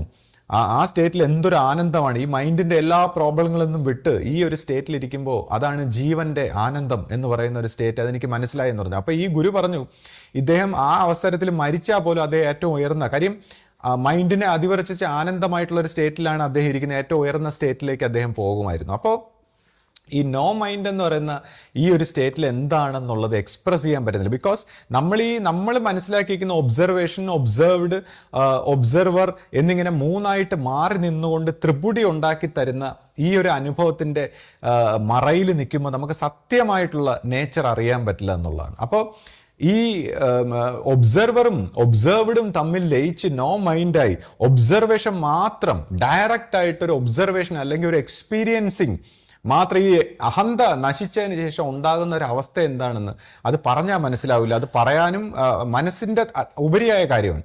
അത് പറയാനും പ്രകടിപ്പിക്കാനും ഒന്നും കഴിയാത്ത വളരെ ആശ്ചര്യകരമായ ഒരു അനുഭവമാണ്. ഈ ഒരു അവസ്ഥയിൽ നിന്നാണ് സത്യം പറഞ്ഞ സ്പിരിച്വൽ ആയിട്ടുള്ള ഒരു തുടക്കം, അല്ലെങ്കിൽ ജീവന്റെ ആ സ്പിരിറ്റിന്റെ ഒരു തലം തുടങ്ങി പിന്നെ ഈ സോൾ എന്നൊക്കെ പറയുന്ന യൂണിവേഴ്സൽ തലത്തിലെത്തി ഈ സോളിനെ അതിവർത്തിക്കുന്ന ഒരു തലത്തിലേക്കൊക്കെ പോകുന്നു. അപ്പൊ ഇവിടെ ഇങ്ങനെ സംസാരിക്കുമ്പോൾ ഇതൊരു ഹാലൂസിനേഷൻ ആണോ, അല്ലെങ്കിൽ മറ്റ് കുഴപ്പമാണോ, അല്ലെങ്കിൽ ഫോബിയ ആണോ എന്നൊക്കെ പറഞ്ഞ് നമ്മൾ തർക്കിക്കാതെ ഇതിനെല്ലാം ബാലൻസ് ചെയ്ത് എങ്ങനെ കൊണ്ടുപോകാം, നമ്മളൊരു ഹ്യൂമൻ ലൈഫിനെ എങ്ങനെ ബാലൻസ് ചെയ്ത് കൊണ്ടുപോകാം എന്നൊക്കെയാണ് നോക്കേണ്ടത്. ഇപ്പോൾ ഞാൻ ഉൾപ്പെടെ ഇവിടെ വന്ന് ഇപ്പോൾ ഈ സ്പിരിച്വലായിട്ടൊക്കെ സംസാരിക്കുമ്പോൾ ഇതിനെയൊക്കെ പല രീതിയിലുള്ള ഫോബിയ ആയിട്ടൊക്കെ നമുക്ക് പറയാൻ പറ്റും. ഇപ്പോൾ ഒരാൾ ഇപ്പോൾ സംസാരിക്കുന്നതിന് പിറകിലൊരു ഫോബിയ ഉണ്ട്, അയാൾക്ക് എന്തെങ്കിലും ഉദ്ദേശം ഉണ്ടാകാം, പോപ്പുലാരിറ്റി അല്ലെങ്കിൽ പല കാര്യങ്ങളൊക്കെ നമുക്ക് പറയാം. പക്ഷേ നമ്മൾ അവിടെ ഇപ്പോൾ ഇത്രയും ലോജിക്കലായിട്ടുള്ള എല്ലാ കാര്യങ്ങൾക്കും ഇങ്ങനെ ലോജിക്കലായിട്ട് പലതരം ഫോബിയകളും കാര്യങ്ങളും ആയിട്ടൊക്കെ ക്രോഡീകരിച്ച് ഇങ്ങനെ പറയാതെ, ഇപ്പോൾ അവർ തന്നെ പറയും, ചില ഗുരുക്കന്മാരൊക്കെ പറയും സ്പിരിച്വൽ ആയിട്ടുള്ള കാര്യങ്ങൾ സൈലന്റ് ആയിട്ടാണ് ഇരിക്കേണ്ടത്, ആരെടുത്തും പറയാതെ ഒബ്സർവ് ചെയ്യാതെ ഒറ്റയ്ക്ക്, അങ്ങനെയൊക്കെയാണ് യഥാർത്ഥ പരിണാമം, യഥാർത്ഥ ഗുരുക്കന്മാരൊന്നും പുറത്തോട്ടൊന്നും വരില്ല, സംസാരിക്കില്ല, ഇതൊക്കെ കള്ളന്മാരാണ്. ശരിയാണ്, അതൊക്കെ ശരിയാണ്. 90% ആയിട്ടുള്ള സ്പിരിച്വൽ ആയിട്ടുള്ള കാര്യങ്ങളും ഈ പ്രകടിപ്പിക്കുന്നതും പറയുന്നതും ഒക്കെ ബിസിനസ്സും തട്ടിപ്പും കള്ളത്തരങ്ങളാണ്. അത് ആത്മീയതയിൽ മാത്രമല്ല, ഞാൻ പറഞ്ഞില്ലേ നേരത്തെ, പൊളിറ്റിക്സിൽ നോക്കിയാൽ, മറ്റ് ജീവിതത്തിന്റെ എല്ലാ മേഖലയിൽ നോക്കിയാലും ഈ തട്ടിപ്പും പറ്റിപ്പും ഈ ഫോബിയകളും ന്യൂറോസിസും ഒക്കെ ഉണ്ട്. അപ്പൊ അതിൽ നിന്നൊക്കെ നമ്മൾ ഏത് വേണം ഏത് വേണ്ട എന്നൊക്കെ തിരഞ്ഞെടുക്കാൻ നമുക്കൊരു ഇന്റലിജൻസ് ഡെവലപ്പ് ചെയ്യുക എന്നുള്ളതാണ്. നമ്മുടെ ഒബ്സർവേഷൻ കൊണ്ട് ഒരു ഇന്റലിജൻസ് ഡെവലപ്പ് ചെയ്യാം. അപ്പോൾ നമ്മളിപ്പോൾ ഇവിടെ സംസാരിക്കുന്നത് ഒരു ഫോബിയയാണോ, കുഴപ്പമാണോ, അതാണോ ഇതാണോ, സൈക്കോളജിക്കൽ പ്രോബ്ലം ആണോ എന്നൊക്കെ നോക്കിയാൽ അവിടെയാണ് നമ്മൾ സ്പിരിച്വാലിറ്റിയിൽ പറയുന്നത്. നമ്മൾ ഇത്രയും ലോജിക്കലായിട്ട് അങ്ങനെ ഇങ്ങനെ അതാണോ ഫോബിയാണോ മറ്റേതാണോ എന്നൊന്നും കൺക്ലൂഡ് ചെയ്യാതെ നമുക്കൊരു ഹൃദയം ഉണ്ടല്ലോ, ഇന്നസെൻ്റ് ആയി. നമ്മളിപ്പോൾ എന്തായാലും ജനിച്ചു, മരിക്കാൻ പോകുന്നു, എന്തോ ഒരു ലൈഫ് എന്ന് പറഞ്ഞ് നമുക്ക് സംഭവിച്ചേക്കുന്നെങ്കിൽ ഈ ഹൃദയം കൊണ്ട് സന്തോഷമായിട്ട് അങ്ങ് ജീവിക്കുക.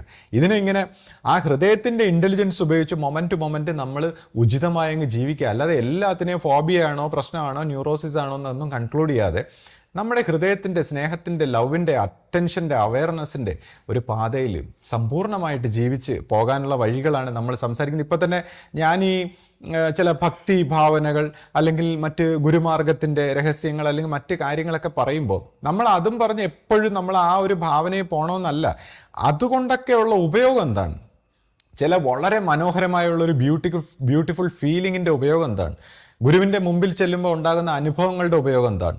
എത്രമാത്രം നമ്മുടെ കർമ്മങ്ങളുടെ അടുക്കുകളെ അല്ലെങ്കിൽ നമ്മുടെ ഹാലൂസിനേഷനെ, നമ്മുടെ ഇറിറ്റേഷനെ, നമ്മുടെ ഡാർക്കായിട്ടുള്ള കോൺഷ്യസ്നെസ്സിൻ്റെ തലങ്ങളെ അത് ശുദ്ധമാക്കുന്നു, നമുക്ക് എത്ര ശാന്തി നൽകുന്നു, അങ്ങനെ നമ്മളെ എത്രമാത്രം പരിവർത്തനപ്പെടുത്തുന്നു. അതൊക്കെ ഒന്ന് പ്രകടിപ്പിക്കാൻ വേണ്ടിയാണ് ഞാൻ ഇതുപോലുള്ള അനുഭവങ്ങളെ പറയുന്നത്. അല്ലാതെ ഞാൻ ഈ അനുഭവങ്ങളും പറഞ്ഞ് നടക്കുന്ന ആളല്ല. ഇപ്പോൾ പ്രത്യേകിച്ച് ഇപ്പോൾ എന്നെ പോലൊരു വ്യക്തി, ഞാൻ ഒരു ടീഷർട്ടും ഷോർട്സും ഒക്കെ ധരിച്ച് വളരെ നോർമലായിട്ട് നടക്കുമ്പോൾ പലരും എന്നെക്കുറിച്ച് പറയാറുണ്ട്, നിങ്ങൾ പിന്നെ ഹയസ്റ്റ് സ്പിരിച്വൽ ആയിട്ടുള്ള കാര്യങ്ങളൊക്കെ വന്ന് പറയുന്നു, നിങ്ങൾ ഇങ്ങനെയൊക്കെ ഒരു നോർമലായിട്ട് ജീവിക്കുന്നു. അപ്പോൾ അതിനും ഒരു സീക്രട്ട് ഉണ്ട്. കാരണം എന്ന് വെച്ചാൽ ഞാൻ പലപ്പോഴും ശ്രദ്ധിച്ചിട്ടുണ്ട്, ഞാനൊരു നോർമലായിട്ട് പക്ക ഒരു ഓർഡിനറി മാനെ പോലെ, നമ്മൾ ഒരു പ്രിറ്റൻഷനും ഇല്ല, ആത്മീയതയുടെ ഒരു കള്ളത്തരങ്ങളും അല്ലെങ്കിൽ ഒരു അഭിനയങ്ങളോ ഒന്നും ഇല്ലാതെ വളരെ നോർമലായിട്ട് പോകുമ്പോൾ എന്നെപ്പോലെ ഒരാൾ വന്ന് പറയുന്ന കാര്യം പലർക്കും റിലേറ്റ് ചെയ്യാൻ പറ്റുന്നുണ്ട്. അവരെല്ലാവരും എന്നോട് പലപ്പോഴും പറയും, ഞാൻ സംസാരിക്കുമ്പോൾ എനിക്ക് കിട്ടുന്നതാണ്, ഇതൊക്കെ നമുക്കറിയാമായിരുന്നു, ഇതെല്ലാം നമുക്കറിയാം, ഇതെല്ലാവർക്കും അറിയാവുന്ന കാര്യം. അപ്പോൾ അങ്ങനെ ഒരു ഗുണമുണ്ട്. എന്നെപ്പോലെ ഒരാൾ പറയുമ്പോൾ, ഇപ്പോൾ ഏതെങ്കിലും ഭയങ്കര ഡിവൈനായിട്ടൊക്കെ ഉള്ള ഒരു സന്യാസി, ഭയങ്കര ഉത്തമ പുരുഷന്മാരൊക്കെ ഒന്ന് പറയുമ്പോൾ അത് അവർ മഹാന്മാർ, നമുക്കിത് അറിഞ്ഞുകൂടാന്നുള്ളൊരു ആറ്റിറ്റ്യൂഡ്. പക്ഷെ നമ്മൾ സംസാരിക്കുമ്പോൾ ഇതെല്ലാം നമുക്കറിയാമായിരുന്നു. അപ്പോൾ തീർച്ചയായിട്ടും എല്ലാവർക്കും അറിയാവുന്ന കാര്യങ്ങളാണ് ഞാൻ പറയുന്നത്. കാരണം നമ്മുടെ ജീവനിൽ ഒളിഞ്ഞിരിക്കുന്ന എല്ലാവർക്കും അറിയാവുന്ന കാര്യങ്ങൾ തന്നെയാണ് ഞാൻ പറയുന്നത്. അപ്പോൾ അങ്ങനെ ഒരു പ്രയോജനമുണ്ട്. അപ്പോൾ എന്നെപ്പോലെ ഒരാൾ ഇങ്ങനെയൊക്കെ സംസാരിക്കുമ്പോൾ ചില ആൾക്കാർ ഇതിനെ പരിഹസിക്കാറുമുണ്ട്. എന്താണെന്ന് വെച്ചാൽ, നിങ്ങൾ ഇങ്ങനത്തെ അനുഭവം നിങ്ങൾക്ക് എങ്ങനെ വന്നു? ചിലരൊക്കെ എന്നോട് വന്ന് സംസാരിക്കുമ്പോൾ, ഇപ്പോൾ എന്നോട് പലപ്പോഴും തർക്കിക്കുന്നവരൊക്കെ എന്നെക്കാൾ ഒരുപാട് വായിച്ചിട്ടുള്ള, ഒരുപാട് ആത്മീയ അന്വേഷണങ്ങൾ നടത്തിയിട്ടുള്ള, ഒരുപാട് സന്യാസിമാരെ കണ്ടിട്ടുള്ള വ്യക്തികളൊക്കെയാണ്. അവരൊക്കെ എന്നോട് ഇതേപോലെ വന്ന് തർക്കിക്കുമ്പോൾ അവസാനം ഞാനിത് സംസാരിച്ച് അവരെ ബോധ്യപ്പെടുത്തുമ്പോൾ അവർ പറയും ഇത് നിങ്ങൾക്ക് എങ്ങനെ സംഭവിച്ചു.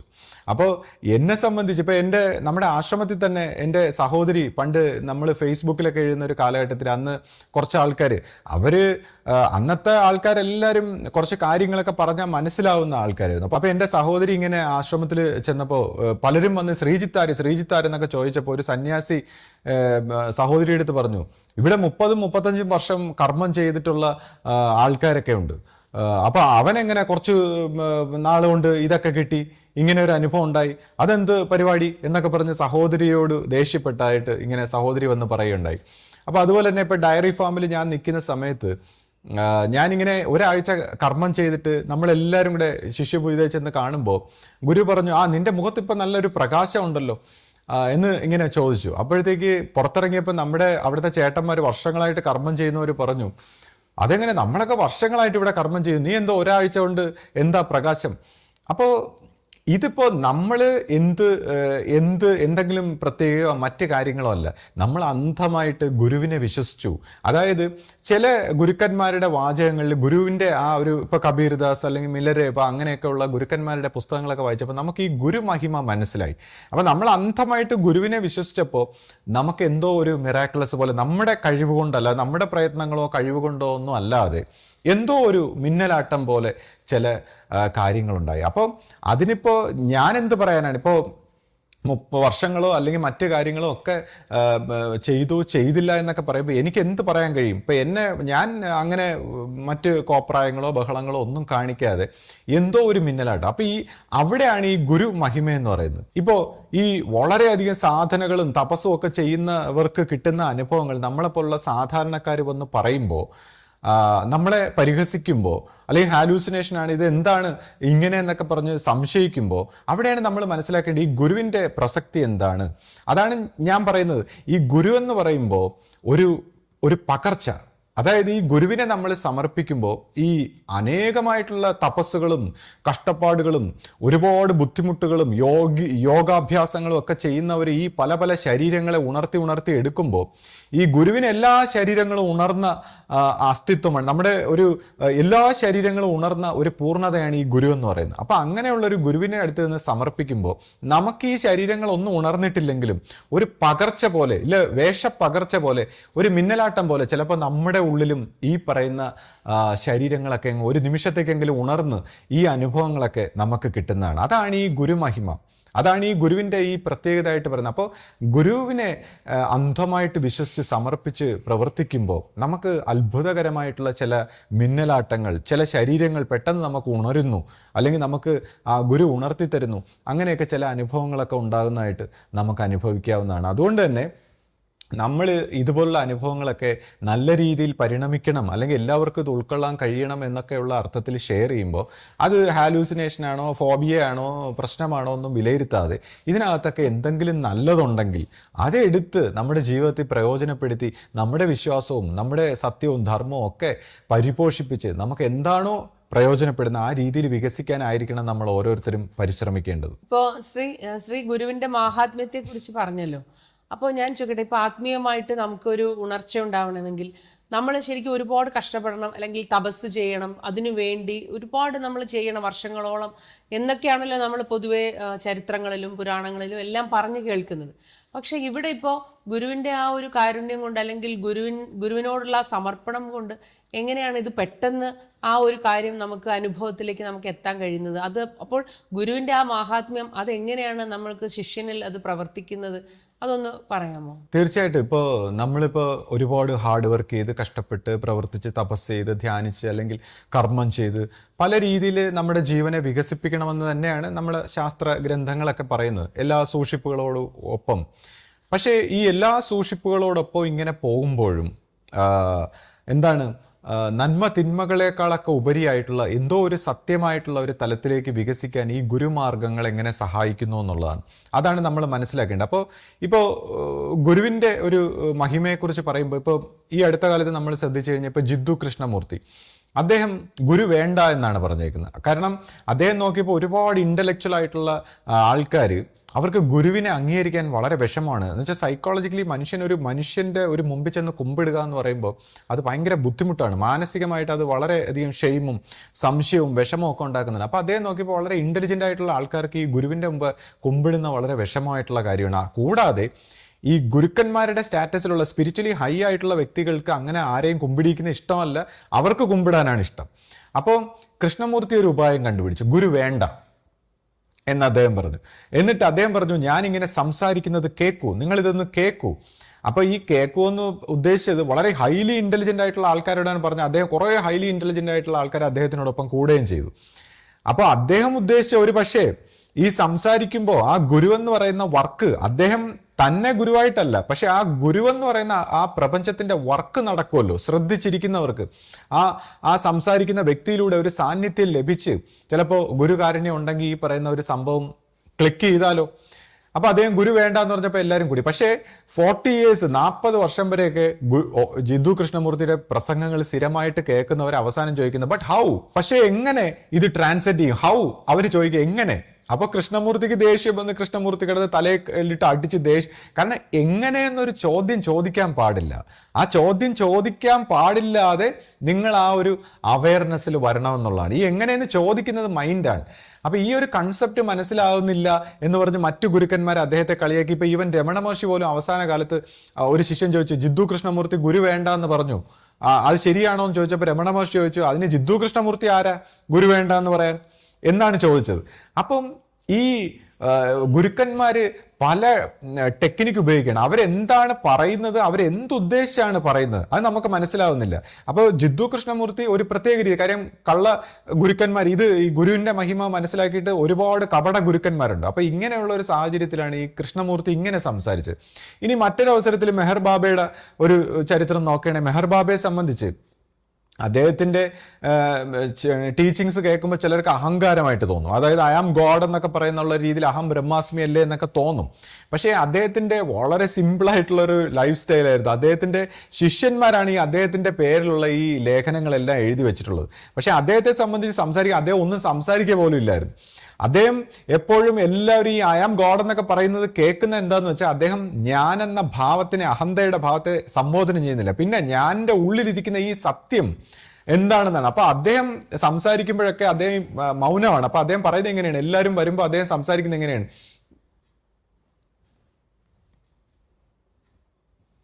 ഇങ്ങനെ പറയും.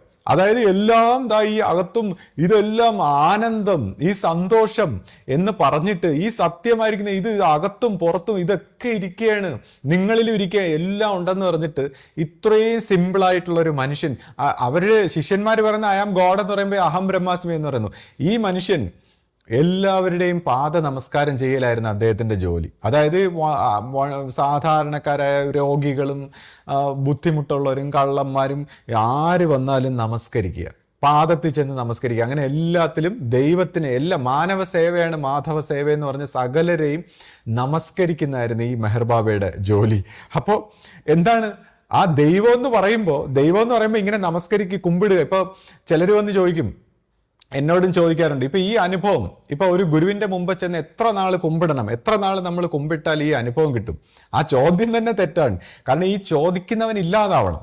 അതിനുശേഷം ഈ കുമ്പിടുന്നത് സന്തോഷമാണ്.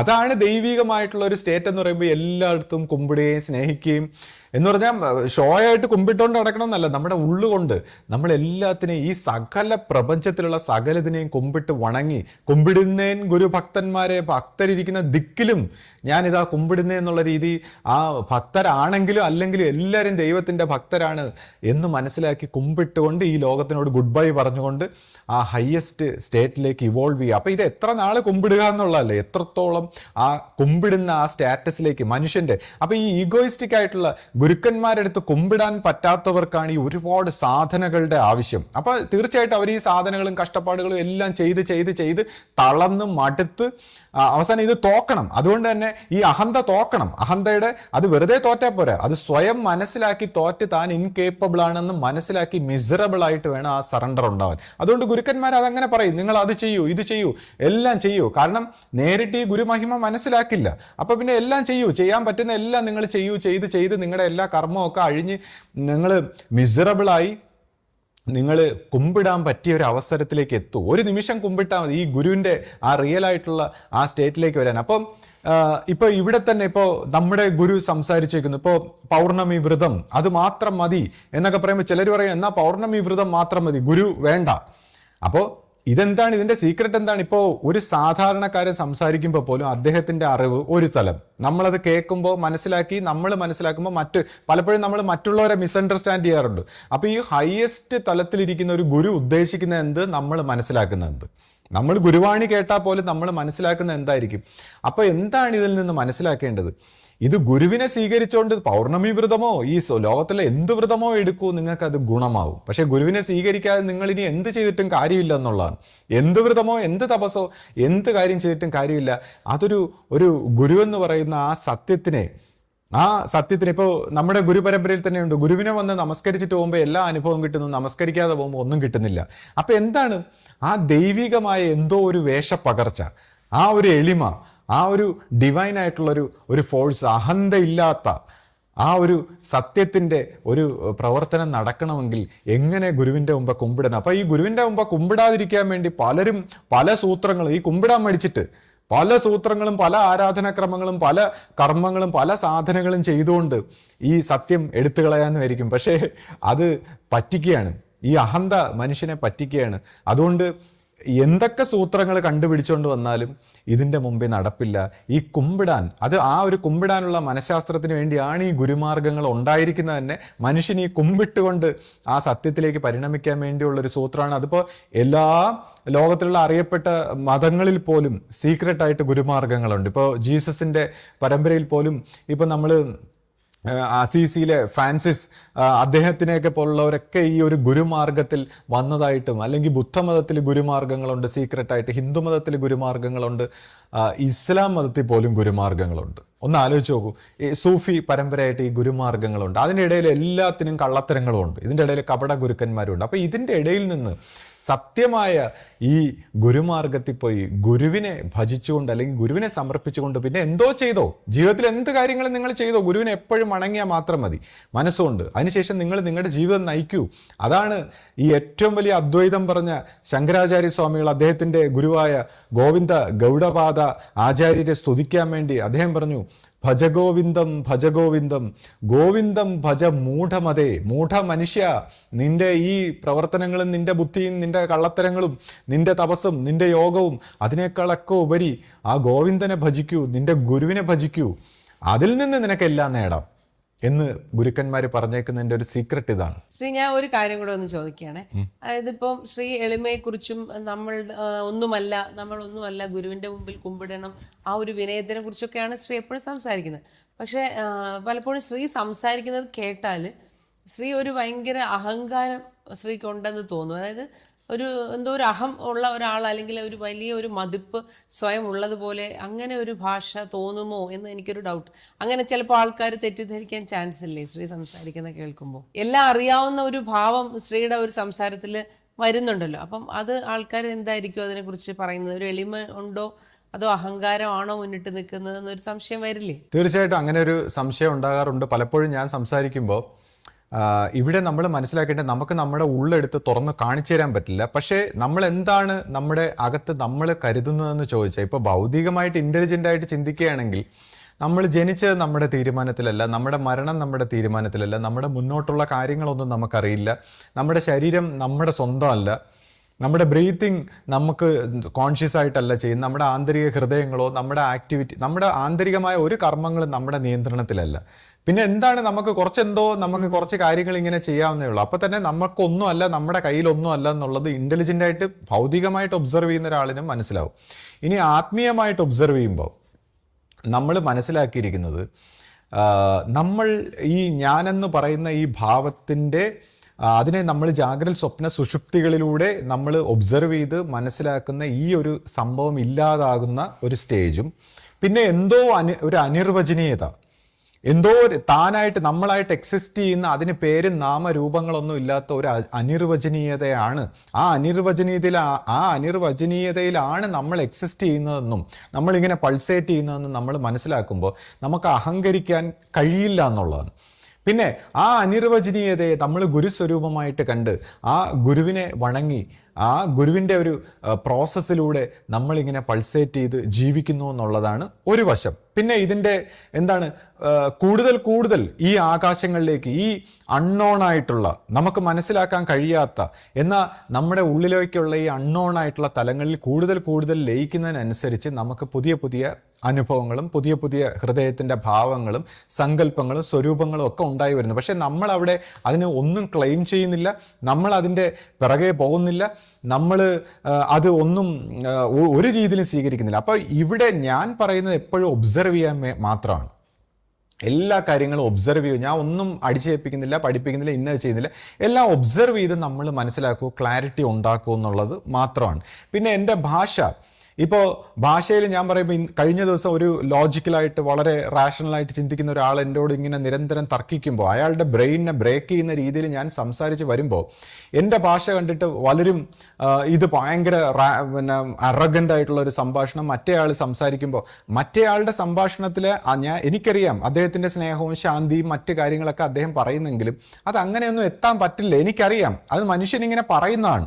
കാരണം അത്രയും ലോജിക്കലായിട്ട് വെച്ചുകൊണ്ട് ഈ പറയുന്ന ശാന്തി സമാധാനം ഒന്നും ഉണ്ടാവില്ല, അതെനിക്കറിയാം. അപ്പോൾ അതുകൊണ്ട് ഫേക്കായിട്ട് പറയുമ്പോൾ ഞാൻ അതിനെ തകർത്ത് സംസാരിച്ചിട്ട് അവസാനം ഞാൻ പറഞ്ഞു, ഇതുപോലുള്ളൊരു പ്രവൃത്തിയിൽ ഒരു ഗുരുവിൻ്റെ വർക്ക് നടക്കും, നമ്മളല്ല ഗുരുവിൻ്റെ ഒരു വർക്ക് നടക്കും എന്ന് ഞാൻ പറഞ്ഞു. നിങ്ങൾ ഗുരുവിനെ നിരന്തരം കാണുന്ന ആളാണ്, അപ്പോൾ ഗുരുവിൻ്റെ ഒരു വർക്ക് നടക്കാൻ സാധ്യതയുണ്ട്. അപ്പോൾ അതിനെ പലരും തെറ്റിദ്ധരിച്ചിട്ട് ഞാൻ ആ ലേഖനം ഇങ്ങനെ എഴുതി അയച്ചു കൊടുത്തപ്പോൾ, ഞാനിങ്ങനെ വാട്സാപ്പിലൊക്കെ അയക്കുമ്പോൾ ആരും പ്രതികരിച്ചില്ല. ഒരു 2 പേര് പ്രതികരിച്ചു. അപ്പോൾ അതിൽ തന്നെ ഒരാൾ എൻ്റെ അടുത്ത് പറഞ്ഞു, നമുക്ക് ഒരുപാട് ഇതിൽ നിന്നൊക്കെ പഠിക്കാനുണ്ട്.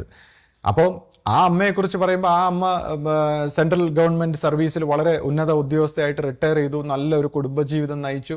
ആ അമ്മയുടെ മകളൊരു സന്യാസിനിയാണ്. അപ്പോൾ ആ അമ്മ എന്നോട് പറഞ്ഞു, നമുക്ക് ഒരുപാട് പഠിക്കാനുണ്ട് ഇതിൽ നിന്നൊക്കെ. അപ്പോൾ ആ അമ്മ ഒരു കൂപ്പുകൈ ഇട്ടു. അപ്പോൾ ഞാൻ പറഞ്ഞു, എൻ്റെ മനസ്സിൽ പറയുന്നു, ഈ അമ്മയ്ക്ക് എന്നിൽ നിന്നും ഒന്നും പഠിക്കാനില്ല, ആ അമ്മയിൽ നിന്നാണ് എനിക്ക് പഠിക്കാനുള്ളത്. ഇത്രയും സമ്പൂർണ്ണമായി നല്ല രീതിയിൽ ജീവിച്ച് പൂർത്തീകരിച്ച് ഭൗതികമായിട്ടൊക്കെ ഈ രീതിയിൽ ജീവിച്ചെടുത്ത ആ അമ്മയിൽ നിന്നാണ് എനിക്ക് പഠിക്കാനുള്ളത്. അതാണ് എൻ്റെ മനസ്സ്. അപ്പോൾ പക്ഷെ ആ അമ്മ ഇങ്ങനെ നമുക്ക് പഠിക്കാനുണ്ട്, ഇനിയും പഠിക്കാനുണ്ടെന്ന് പറഞ്ഞ് തുറന്നിരിക്കുന്ന ആ അവസ്ഥ, അതാണ് നമുക്ക് എല്ലാവർക്കും എപ്പോഴും ഉണ്ടായിരിക്കേണ്ടത്. നമ്മൾ തുറന്നിരിക്കുക എപ്പോഴും, അല്ലാതെ നമ്മുടെ പഠനം പൂർത്തിയായെന്നുള്ള രീതിയിലല്ല, തുറന്നിരിക്കുക. അപ്പം ഞാൻ പറഞ്ഞു, ആ അമ്മ അങ്ങനെ 2 പേര് മാത്രം ഒരാൾക്കാണെങ്കിൽ വളരെ വേദാന്ത പണ്ഡിതനാണ്, വളരെ ഇതേപോലുള്ള കാര്യങ്ങളൊക്കെ അറിയാവുന്ന ഒരാളാണ്, അദ്ദേഹം ഇങ്ങനെ ഒരു കൂപ്പുകയിട്ട്, മറ്റൊരാളും ബാക്കിയുള്ളവരാരും ഇതിന് പ്രതികരിച്ചില്ല എന്നുള്ളതാണ്.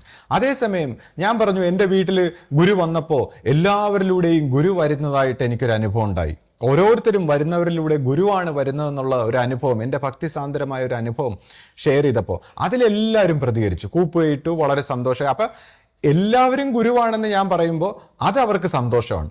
എന്നിലൂടെ ഒരു ഗുരു പ്രവർത്തിച്ചു എന്ന് പറഞ്ഞപ്പോൾ അതവർക്ക് ദേഷ്യമാണ്. അപ്പം ഇവിടെ സംഭവം എന്താണ്? ഇത് രണ്ടും ആർക്കും ബാധകമല്ലാത്ത കാര്യമാണ്. ഈ രണ്ടും എൻ്റെ ഒരു അനുഭവമാണ്. എന്നിലൂടെ എൻ്റെ ഗുരുവിൻ്റെ ചില പ്രവർത്തനങ്ങൾ നടക്കുന്നു എന്നുള്ളതും, അല്ലെങ്കിൽ മറ്റെല്ലാവരിലൂടെയും ഗുരുവിനെ കാണുന്നു എന്നുള്ളത് എൻ്റെ പേഴ്സണൽ അനുഭവം മാത്രമാണ്. ഞാൻ മറ്റെല്ലാവരിലും ഗുരുവിനെ കണ്ടു എന്ന് വിചാരിച്ച്, അല്ലെങ്കിൽ അനുഭവിച്ചു എന്ന് വിചാരിച്ച് കുറച്ച് നേരത്തേക്ക്, അത് നിങ്ങളുടെ ബാക്കിയുള്ളവരുടെ അനുഭവമല്ല. അവനവനും അവനവൻ്റെ ഉള്ളിലും മറ്റുള്ളവരിലും ഗുരുവിനെ കാണുമ്പോൾ മാത്രമാണ് അത് ശരിയായിട്ടുള്ള ഒരു അനുഭവം. അപ്പോൾ ഞാൻ പറഞ്ഞ, ഇതിപ്പോൾ ഞാൻ ഈ അനുഭവം ഷെയർ ചെയ്തപ്പോൾ ആദ്യമായിട്ട് ആരെങ്കിലും കൂപ്പുകയിട്ട് ഈ പൊതുജനങ്ങളെക്കുറിച്ചല്ല, ഞാൻ നിരന്തരം എൻ്റെ വാട്സാപ്പിൽ എൻ്റെ സുഹൃത്തുക്കളുടെ ഇടയിലുണ്ടായ ഒരു അനുഭവത്തെക്കുറിച്ചാണ് പറഞ്ഞത്. മറ്റ് പൊതുജനങ്ങൾ ചിലരൊക്കെ പൊതുവായ ഒരു ഗ്രൂപ്പിലൊക്കെ ഇട്ടപ്പോൾ ചിലർ കൂപ്പുകയിട്ട്, അത് അവർ ആദ്യമായിട്ട് ഭക്തി സാന്ദ്രമായിട്ട് ഇട്ടത് തന്നെയാണ്. പക്ഷേ എൻ്റെ നിരന്തരമുള്ള ചാറ്റിലുള്ളവരുടെ ഒരു ചില കാര്യങ്ങളാണ് ഞാൻ പറഞ്ഞത്. അപ്പോൾ നമ്മളിലൂടെ ഗുരു ഇതേപോലെ പ്രവർത്തിക്കുന്നു എന്ന് പറയുമ്പോൾ, ഇപ്പോൾ എൻ്റെ അറഗൻസും എൻ്റെ ദേഷ്യവും എൻ്റെ സംസാരത്തിൻ്റെ ശൈലിയും അതിൻ്റെ റോങ് ആയിട്ടുള്ള എല്ലാ വശവും എന്നിൽ നിന്ന് വന്നതാണ്. അതിൻ്റെ റോങ് ആയിട്ടുള്ള എല്ലാം എന്നിൽ നിന്ന് വന്നതാണ്. പക്ഷെ എന്തെങ്കിലും ഒരു ഇൻസൈറ്റ് ആയിട്ട്, ഒരു നന്മയായിട്ട്, പോസിറ്റീവായിട്ട് വരുന്നെങ്കിൽ അത് ഗുരുവിൽ നിന്ന് വന്നതാണ്. അതാണ് ഞാൻ പറഞ്ഞത്. അപ്പോൾ ഈ ഗുരു എന്ന് പറയുമ്പോൾ തന്നെ എന്താണ്, ഇപ്പോൾ ഞാൻ കഴിഞ്ഞ ദിവസം ഇങ്ങനെ ശിഷ്യപൂജിതയെ കാണുമ്പോൾ, അഭിവന്ദ്യ ശിഷ്യപൂജിത ഗുരുവിൻ്റെ മുമ്പേ ചെല്ലുമ്പോൾ, ഇപ്പോൾ കഴിഞ്ഞ ദിവസം ചെന്നപ്പോൾ പെട്ടെന്ന് ഗുരുവിനെ ഞാനിങ്ങനെ നോക്കുമ്പോൾ ഗുരുവിൻ്റെ കണ്ണിങ്ങനെ ചരിച്ച് മേളിലോട്ട് നോക്കിയപ്പോൾ എനിക്ക് അവിടെ നമ്മുടെ ഫൗണ്ടർ ഗുരുവിൻ്റെ, നമ്മുടെ ആദ്യ ഗുരുവിൻ്റെ രൂപമായിട്ട് തന്നെ തോന്നുകയാണ്. നമ്മുടെ ഗുരു അവിടെ ഇരിക്കുന്നു, അതായത് ശിഷ്യപൂജിത അല്ല, ഗുരുവിൻ്റെ രൂപമായിട്ട് എനിക്ക് തോന്നുകയാണ്. അപ്പോൾ ഇതൊരു തോന്നലാണോ? ഇനി എല്ലാവരും ചോദിക്കും ഇതൊരു ഹാലൂസിനേഷൻ അല്ല. അപ്പോൾ അവിടെയാണ് ഇപ്പൊ ഗുരുവിന്റെ ഒരു രൂപം നമ്മുടെ ഒരു സ്വപ്നമായിട്ട് വന്നാൽ പോലും അത് നല്ലതാണെന്ന് പറയും. അല്ലെങ്കിൽ ഗുരുവിന്റെ ഒരു രൂപത്തെ നമ്മൾ കാണുന്ന അത്രയ്ക്ക് നല്ലതാണ്. എന്തുകൊണ്ടാണ്? ഈ പ്രകാശ സ്വരൂപിയായ ഈ ഗുരുവിന്റെ രൂപം പ്രകാശങ്ങളുടെ അണുക്കളെ പോലെ നമ്മുടെ കർമ്മങ്ങൾ, അകത്തിരിക്കുന്ന കർമ്മങ്ങളൊക്കെ ഇളക്കിക്കളയുന്ന, ആ അൺകോൺഷ്യസ് ആയിട്ടുള്ള ലേയേഴ്സിനെ ശുദ്ധമാക്കുന്ന ഈ ഗുരുവിന്റെ സ്വരൂപം, പ്രകാശ സ്വരൂപിയായ ഗുരുവിനെ കാണണമെങ്കിൽ പോലും ഗുരു വിചാരിക്കണമെന്ന് പറയും. അതായത് ദൈവത്തെ കുറിച്ച് വിചാരിക്കണമെങ്കിൽ പോലും ദൈവം വിചാരിക്കണമെന്ന് പറയുന്ന പോലെ ഗുരുവിനെ നമ്മുടെ സ്വപ്നത്തിലായാലും അല്ലാതെ ഒരു ഫീലിങ്ങിലായാലും ഏത് രീതിയിലായാലും ഗുരുവിനെ കാണണമെങ്കിൽ അത് നമ്മുടെ ഉള്ളിൽ നിന്ന് വരണം. ഇനിയിപ്പോൾ നമ്മുടെ ഉള്ളിൽ നിന്ന്, അല്ലെങ്കിൽ നമ്മൾ ഈ പൊതുവിൽ കാണുന്ന ഈ റിയാലിറ്റി ഇത് ഇത്ര സോളിഡ് ആണോ എന്ന് ചോദിച്ചാൽ അതിനെ വിശ്വസിച്ചാണല്ലോ എല്ലാവരും മറ്റെല്ലാം ഭാവന എന്ന് പറയുന്നത്. പക്ഷെ അതിൻ്റെ യഥാർത്ഥ സീക്രട്ട് മനസ്സിലാക്കുമ്പോൾ ഇതും ഉള്ളിലെ പ്രൊജക്ഷനാണ്. അല്ലെങ്കിൽ ഇതിൽ നിന്ന് ഈ ഉള്ളിലുള്ള അനുഭവങ്ങളുടെ ഒരു കളക്റ്റീവായിട്ടുള്ള റെപ്രസെൻറ്റേഷനാണ്. അല്ലെങ്കിൽ അത് വൈബ്രേഷൻ സ്വഭാവത്തിൽ എങ്ങനെ പുറത്ത് പ്രതിഫലിക്കപ്പെടുന്നു എന്നെല്ലാം മനസ്സിലാക്കുമ്പോൾ ഈ ഓരോ ഭാവനയ്ക്കും എന്തു പ്രാധാന്യമുണ്ട്. അപ്പോൾ ഗുരുവിൻ്റെ ഒരു ഭാവന വന്നാൽ പോലും അത് അത്രമാത്രം പ്രാധാന്യമുള്ളതാണ്. അപ്പോൾ ശിഷ്യപൂജിത, അഭിവന്തി ശിഷ്യപൂജിതയെ കാണുമ്പോൾ ഗുരുവിൻ്റെ ഒരു സ്വരൂപം അവിടെ കാണുന്നെങ്കിൽ, അത് നമ്മുടെ ഉള്ളിൽ തറച്ചെങ്കിൽ, അങ്ങനെയുള്ള എത്ര സ്വരൂപങ്ങൾ പ്രകാശ സ്വരൂപിയായിട്ട് ശിഷ്യപൂജിത നമുക്ക് പകർന്നു തരുന്നെങ്കിൽ അതെല്ലാം എത്രത്തോളം നമുക്ക് പ്രയോജനമാണെന്നൊക്കെ നമ്മൾ മനസ്സിലാക്കിയെടുക്കേണ്ടതാണ്. ശിഷ്യപൂജിതയെ കാണുമ്പോൾ അവിടെ ഗുരുവിൻ്റെ ആ പ്രസൻസ്. അപ്പൊ ഇനി ചിലർ ചോദിക്കുന്നത് എന്താ വെച്ചാൽ, അപ്പൊ അങ്ങനെയാണെങ്കിൽ എന്തുകൊണ്ട് ഗുരുവിനെ പോലെ സംസാരിച്ചുകൂടാ? അപ്പൊ ഇവിടെയാണ്, അല്ലെങ്കിൽ ഗുരു സംസാരിക്കുന്നത് പോലെ എന്തുകൊണ്ട് സംസാരിച്ചു? ഇപ്പൊ ശിഷ്യപൂജിത സംസാരിക്കുമ്പോൾ മറ്റൊരു രീതിയിലാണ്. ശിഷ്യപൂജിതയുടെ വേറൊരു പൊയറ്റിക് ആയിട്ടുള്ള ഒരു സംഭാഷണമാണ്. അപ്പോൾ അവിടെ നമ്മൾ മനസ്സിലാക്കേണ്ട ഒരു ഗുരു എന്ന് പറയുന്ന ആ ഒരു സാന്നിധ്യം, ആ ഒരു എനർജി തലത്തിലുള്ള ഒരു വൈബ്രേഷൻ അവിടെ ഉണ്ടാകുമ്പോഴും ഈ ഗുരു ഓരോ ശരീര മനസ്സുകളെ ഓരോ രീതിയിലാണ് ഉപയോഗിക്കുന്നത്. ഇപ്പോൾ ശിഷ്യപൂജിതയുടെ ആ ശരീരവും മനസ്സും ആ തലച്ചോറും ആ ബ്രെയിനും ഇതെല്ലാം വെച്ചുകൊണ്ട് ഗുരു സംസാരിക്കുന്നത് ഒരു പ്രത്യേക ആ ജന്നി ശിഷ്യപൂജിത നേരത്തെ എങ്ങനെയായിരുന്നോ ആ ശരീര മനസ്സുകളുടെ ഒരു പാറ്റേണിലാണ് ആ ഗുരുവിൻ്റെ പ്രവർത്തനം. മറ്റൊരു ശിഷ്യൻ ഇതേപോലെ ഗുരുവിനെ വന്ന് നമസ്കരിക്കുമ്പോൾ, ഗുരുവിനെ സമ്പൂർണ്ണമായിട്ട് സ്വീകരിക്കുമ്പോൾ അയാളിലൂടെയും ഗുരു പ്രവർത്തിക്കും. അങ്ങനെ ആരൊക്കെ ഇത് ചെയിൻ റിയാക്ഷൻ പോലെ കണക്ട് ചെയ്ത് വെക്കുമ്പോൾ അവരിലൂടെയൊക്കെ ഗുരുവിൻ്റെ ആ എനർജി പ്രവഹിക്കും. പക്ഷേ ഓരോരുത്തരും എത്രത്തോളം അടഞ്ഞിരിക്കുന്നോ, അല്ലെങ്കിൽ ഓരോരുത്തരുടെയും മനസ്സിലൂടെ കടന്നു പോകുമ്പോൾ അവർക്ക് എന്തൊക്കെ മനസ്സിന് വൈകൃതങ്ങളുണ്ടോ, എന്തൊക്കെ പ്രശ്നങ്ങളുണ്ടോ, അറഗൻസ് ഉണ്ടോ, ദേഷ്യമുണ്ടോ, അതിനനുസരിച്ച് അത് ഡിമിനിഷായി കുറഞ്ഞു പോകും. പക്ഷെ ഗുരു അങ്ങനെ പ്രവർത്തിക്കും. അപ്പോൾ എൻ്റെ മനസ്സിൽ നിന്ന് വരുന്ന എൻ്റെ ശരീര മനസ്സുകളിൽ, എൻ്റെ പാറ്റേണിൽ, എൻ്റെ സ്വഭാവത്തിൻ്റെ കുഴപ്പങ്ങളായിട്ടുള്ളതൊക്കെ അവിടെ എന്നിൽ നിന്ന് വരുമ്പോൾ ചിലപ്പോൾ ഒരു നല്ലതായിട്ട് എന്തെങ്കിലും ഒരു കാര്യം വരുന്നെങ്കിൽ വിചാരിച്ചോളണം അതാ ഗുരുവിൻ്റെ ആ പ്രകാശം, എൻ്റെ ഗുരുവിൻ്റെ സമർപ്പണം കൊണ്ട് ഒരു പക്ഷേ ഗുരുവിൻ്റെ എന്തോ ഒരു എലമെന്റ് വന്നു. ബാക്കി എൻ്റെ കുഴപ്പങ്ങളെല്ലാം എൻ്റെ കുഴപ്പങ്ങൾ തന്നെയാണ്. അപ്പോൾ ഒരു ഗുരു സ്വന്തം ശരീരത്തിൽ കൂടെ, മനസ്സിൽ കൂടെ മാത്രം പ്രവർത്തിക്കുന്നതല്ല. ഗുരു എന്ന് പറയുന്ന സർവ്വവ്യാപിയായ ആ പ്രപഞ്ചശക്തി ആരൊക്കെ സമർപ്പിതമാകുന്നു അവരിലൂടെയൊക്കെ പ്രവർത്തിക്കും. അവരുടെയൊക്കെ ആ യോഗ്യതയ്ക്കും അവരുടെ അറിവിനും വലിപ്പത്തിനും അവരുടെ സംസ്കാരത്തിനും അനുസരിച്ച് ഗുരുവിൻ്റെ ആ പ്രവർത്തനം വരും. അപ്പം ഇതാണ് ആ ഗുരു ശിഷ്യ പാരസ്പര്യത്തിലൂടെ ആ ഒരു ചെയിൻ റിയാക്ഷൻ പോലെ സംഭവിക്കുന്നതെന്ന് നമ്മൾ മനസ്സിലാക്കണം. ഇപ്പോൾ ശ്രീ, എനിക്കൊരു കാര്യം പറയാനുണ്ട്.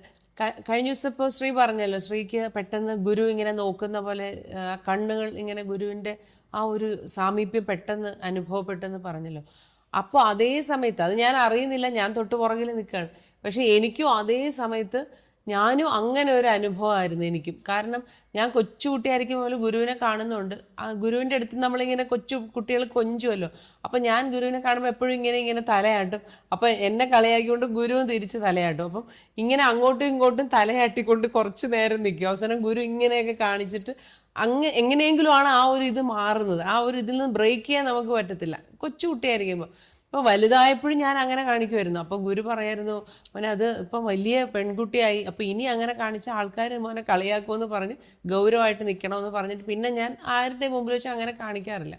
പക്ഷെ കഴിഞ്ഞ ദിവസം ശ്രീക്ക് ഈ അനുഭവം ഉണ്ടായെന്ന് പറയുന്ന സമയത്ത് ഞാനും അവിടെ നിന്നിട്ട് അഭിവന്തി ശിഷ്യപൂജിത ഗുരുവിനെ നോക്കിയപ്പോൾ ഉണ്ടല്ലോ, എന്നെ നോക്കി ഇങ്ങനെ തലയാട്ടി. അപ്പം ഞാനും അവിടെ, എനിക്ക് പെട്ടെന്ന് എൻ്റെ ഗുരുവിൻ്റെ അടുത്ത് നിൽക്കുന്ന പോലെ തോന്നിയിട്ട് ഞാൻ ആ കൊച്ചുകുട്ടിയായിരുന്ന ഞാൻ ചെയ്യുന്ന പോലെ ഞാൻ ഇങ്ങനെ തലയാട്ടിക്കൊണ്ട് നിൽക്കുക. ശിഷ്യപൂജിത ഗുരുവും തലയാട്ടിക്കൊണ്ടിരിക്കുന്നത്. അപ്പം ഇത് നിർത്താൻ പറ്റുന്നില്ല. അതായത് എനിക്ക് എന്നെ നോക്കിക്കൊണ്ട് ഗുരു സന്തോഷമായിട്ട് ഇങ്ങനെ തലയാട്ടുമ്പോൾ എനിക്ക് ഉടനെ തിരിഞ്ഞു പോകാൻ പറ്റാതെ ഞാൻ അവിടെ തന്നെ കുറച്ചു നേരം നിന്ന് അതുപോലെ തന്നെ പിന്നെ ഒരു കുറച്ച് കഴിഞ്ഞപ്പോഴാണ് അടുത്ത ആളുടെ മുഖത്തേക്ക് ഇങ്ങനെ നോക്കിയപ്പോൾ ഞാൻ പെട്ടെന്ന് ഇറങ്ങിപ്പോന്നു. അപ്പോൾ അവിടെ നിന്നൊരു മാമൻ പറയുകയും ചെയ്തു, ഇങ്ങനെ നിന്നാൽ ഞങ്ങൾക്ക് കയറി നമസ്കരിക്കാൻ പറ്റില്ലല്ലോ എന്ന് എന്നോട് പറയുകയും ചെയ്തു. പക്ഷെ നമുക്ക് ആ ഒരു അനുഭവം കൊണ്ട് നമുക്ക് അവിടെ നിന്ന് ഇറങ്ങിപ്പോകാൻ പറ്റുന്നില്ല. അപ്പോൾ ഏതായാലും ഇതുപോലുള്ള അനുഭവങ്ങൾ, ഹൃദയം തരളിതമാക്കുന്ന നല്ല നല്ല അനുഭവങ്ങൾ മനുഷ്യൻ്റെ, നമുക്ക് ഈ മോഡേൺ ഈ ഫാസ്റ്റ് ആയിട്ടുള്ള ലൈഫിൻ്റെ ഇടയിൽ ഇതുപോലുള്ള അനുഭവങ്ങളൊക്കെ വരുമ്പോൾ ഇതിനെയൊക്കെ വളരെ റാഷണലായിട്ട് വിശദീകരിച്ച് കളയുന്ന ചില ആൾക്കാരുണ്ട്. ഇപ്പോഴത്തെ പുതിയ ചില തിങ്കേഴ്സൊക്കെ വന്നിരുന്ന സോഷ്യൽ മീഡിയയിലൂടെയൊക്കെ അത്രയേ ഉള്ളൂ എന്നൊക്കെ പറഞ്ഞ് എല്ലാത്തിനെയും അത്രയേ ഉള്ളൂ, അതായത് ജെനറ്റിക്സും മറ്റു കാര്യങ്ങളും ഒക്കെ പറഞ്ഞുകൊണ്ട് വിശദീകരിക്കുമ്പോൾ നമ്മൾ അതിൻ്റെ പിറകെ പോകരുത്. ഇത്തരക്കാരെ കുറിച്ച് മറ്റേ ദേവസങ്കല്പവും ഗുരുസങ്കല്പവും തമ്മിലുള്ള വ്യത്യാസത്തിൽ പറഞ്ഞിരിക്കുന്നത് അവർ ലോകത്തിലുള്ള സകല കാര്യങ്ങളെക്കുറിച്ചും പറയും, പക്ഷെ അവരെക്കുറിച്ചൊന്നും അറിഞ്ഞുകൂടാ. അപ്പോൾ ഇങ്ങനെ പറയുമ്പോൾ നമ്മൾ പറഞ്ഞിട്ടില്ലേ, ഈ സ്പെക്ട്രത്തിൽ നമുക്ക് ലൈറ്റിൻ്റെ സ്പെക്ട്രത്തിൽ കുറച്ച് ഫ്രീക്വൻസി നമുക്ക് അറിയാൻ പറ്റും, അല്ലെങ്കിൽ ശബ്ദ തരംഗങ്ങൾ വെച്ച് നോക്കുമ്പോൾ കുറച്ച് ഫ്രീക്വൻസി നമുക്ക് കേൾക്കാൻ പറ്റുമെന്ന് പറയുന്ന കണക്ക് നമ്മുടെ ഈ രാജ്യത്തിലുള്ള ഹിസ്റ്ററിയും ജോഗ്രഫിയും ചില കാര്യങ്ങളും ഒക്കെ വെച്ചിട്ട് കുറേ കാര്യങ്ങൾ വളരെ ലോജിക്കലായിട്ട് പ്രസൻറ്റ് ചെയ്യുമ്പോൾ ബാക്കിയെല്ലാം നമ്മളങ്ങ് സമ്മതിച്ചു കൊടുക്കും. അപ്പോൾ അങ്ങനെ സമ്മതിച്ചു കൊടുക്കുമ്പോൾ ഇത്തരക്കാർ വന്ന് എല്ലാം മാറ്റിമറിച്ച് ലോജിക്കലായിട്ട് പ്രസൻറ്റ് ചെയ്ത് നശിപ്പിക്കുന്ന ഒരു സ്വഭാവമുണ്ട്. അപ്പോൾ ഇവിടെ ഇപ്പോൾ നമ്മുടെ ഡ്രാക്കോണിയം ചിന്താഗതി, അതായത് ചില കോൺട്രവേഴ്സ്യൽ തിങ്കേഴ്സ് ഡ്രാക്കോണിയൻ ചിന്താഗതികൾ ഇങ്ങനെ മിങ്കിൾ ചെയ്യുന്നു എന്നൊക്കെ പറയുമ്പോൾ അവർ സൈക്കോളജിക്കൽ പ്രോബ്ലം ആയിട്ട് പറയാതെ ഈ ഡ്രാക്കോണിയൻ മെൻറ്റാലിറ്റി എങ്ങനെ മനുഷ്യൻ്റെ ഇടയിൽ പ്രവർത്തിക്കുന്നു, ചില ഫ്രീക്വൻസിയിലുള്ള പൈശാചികങ്ങൾ എങ്ങനെ പ്രവർത്തിക്കുന്നു, ഇത്തരം ലോജിക്കലായിട്ട് സംസാരിക്കുന്നവരുടെ മുഖം ശ്രദ്ധിച്ച ചില ആനിമലുകളുടെ, ചില മൃഗങ്ങളുടെ ഛായ നമുക്ക് തോന്നും. അപ്പോൾ അങ്ങനെയുള്ള മൃഗങ്ങളുടെ ഛായ ഉണ്ടെങ്കിൽ അവർ പോലും അറിയാതെ ഈ ഡ്രാക്കോണിയൻ വൈബ്രേഷനിലൂടെ അവർ സംസാരിച്ച് മനുഷ്യരെ എല്ലാവരെയും വഴിതെറ്റിക്കാൻ നോക്കുകയാണ്. അതായത് മനുഷ്യരെ, ഒരു ഗ്രൂപ്പ് ഓഫ് പീപ്പിൾ മനുഷ്യനൊരു ആനിമലാണ്, അവൻ ആനിമലിനെ പോലെ പെരുമാറണം, അവർ ആനിമലാണ്, ആനിമലിനെ പോലെ പെരുമാറണം, അവര് പിന്നെ പണ്ടത്തെ കൾച്ചറിലേക്ക് പോകണം, ആനിമലിന്റെ ഇണചേരൽ മറ്റേ രീതിയിൽ അങ്ങനെ ഇങ്ങനെ എന്നൊക്കെ പറഞ്ഞ് ആനിമലായിട്ട് പോകണമെന്ന് കുറച്ച് ആൾക്കാർ. ഇനി മതങ്ങളും കുറച്ച് ആൾക്കാർ വന്ന് മനുഷ്യനെ മധ്യഭാഗത്ത് മനുഷ്യനാക്കുന്നു. ഗുരുക്കന്മാർ, സ്പിരിച്വൽ ആയിട്ടുള്ള ചില ആൾക്കാർ വന്ന് അവരെ മനുഷ്യൻ ഡിവൈനാണ്, ആനിമൽ അല്ല ഡിവൈൻ ആക്കാൻ നോക്കുന്നു. ഇനി ട്രൂലി ഗുരുക്കന്മാർ ഈ ആനിമലും ഡിവൈനും മനുഷ്യനും എല്ലാത്തിനെയും അതിനേക്കാളൊക്കെ ഉപരിയായിട്ടുള്ള ഒരു സത്യം മനസ്സിലാക്കിയിട്ട് ആ സത്യത്തിൽ നിന്നുകൊണ്ട് ഈ എല്ലാ തലങ്ങളെയും അംഗീകരിക്കുന്ന ചില ഗുരുക്കന്മാരും. അപ്പോൾ ഇതിനിടയിൽ നമ്മൾ ഈ ഡ്രാക്കോണിയൻ ചിന്താഗതിയിൽ വന്ന് നമ്മളെ പഴയ രീതിയിൽ നൊമാഡിക്കായി ഒരു സിസ്റ്റവും വ്യവസ്ഥിതിയും ഒന്നും ഇല്ലാത്ത ഒരു തലത്തിലേക്ക് കൊണ്ടുപോകാൻ ശ്രമിക്കുന്ന ആ തത്വചിന്തകളൊക്കെ പറയുമ്പോൾ നമ്മൾ വളരെ സൂക്ഷിക്കുക, കെയർഫുൾ ആവുക. വളരെ ലോജിക്കലായിട്ടായിരിക്കും പ്രസൻറ്റ് ചെയ്യുന്നത്, പക്ഷേ അതിലെല്ലാം കെയർഫുൾ ആവുക. അപ്പോൾ ഓരോ കാര്യങ്ങളും സൈക്കോളജിയും സൈക്കാട്രിയും ലോജിക്കും റാഷണലും ഭക്തിയും മെഡിറ്റേഷനും സ്പിരിച്വാലിറ്റി എല്ലാത്തിനെയും അതിൻ്റേതായ തലത്തിൽ ഉപയോഗിച്ച് എല്ലാ കോൺഷ്യസ്നെസ്സിൻ്റെ തലങ്ങളെയും അതിൻ്റേതായ തലത്തിൽ കണ്ട് ഹാലൂസിനേഷൻ എന്ത്, സത്യമെന്ത്, ട്രൂത്ത് എന്ത് എല്ലാം മനസ്സിലാക്കി ഒരു സമ്പൂർണ്ണമായിട്ടുള്ള ജീവിതം ജീവിച്ച് പൂർത്തിയാക്കാൻ നമുക്കെല്ലാം ഗുരുകാരുണ്യം ഉണ്ടാകട്ടെ എന്ന് പ്രാർത്ഥിച്ചുകൊണ്ട് നിർത്തുന്നു. സദ്ഗുരുവേ ശരണം. സദ്ഗുരുവേ ശരണം.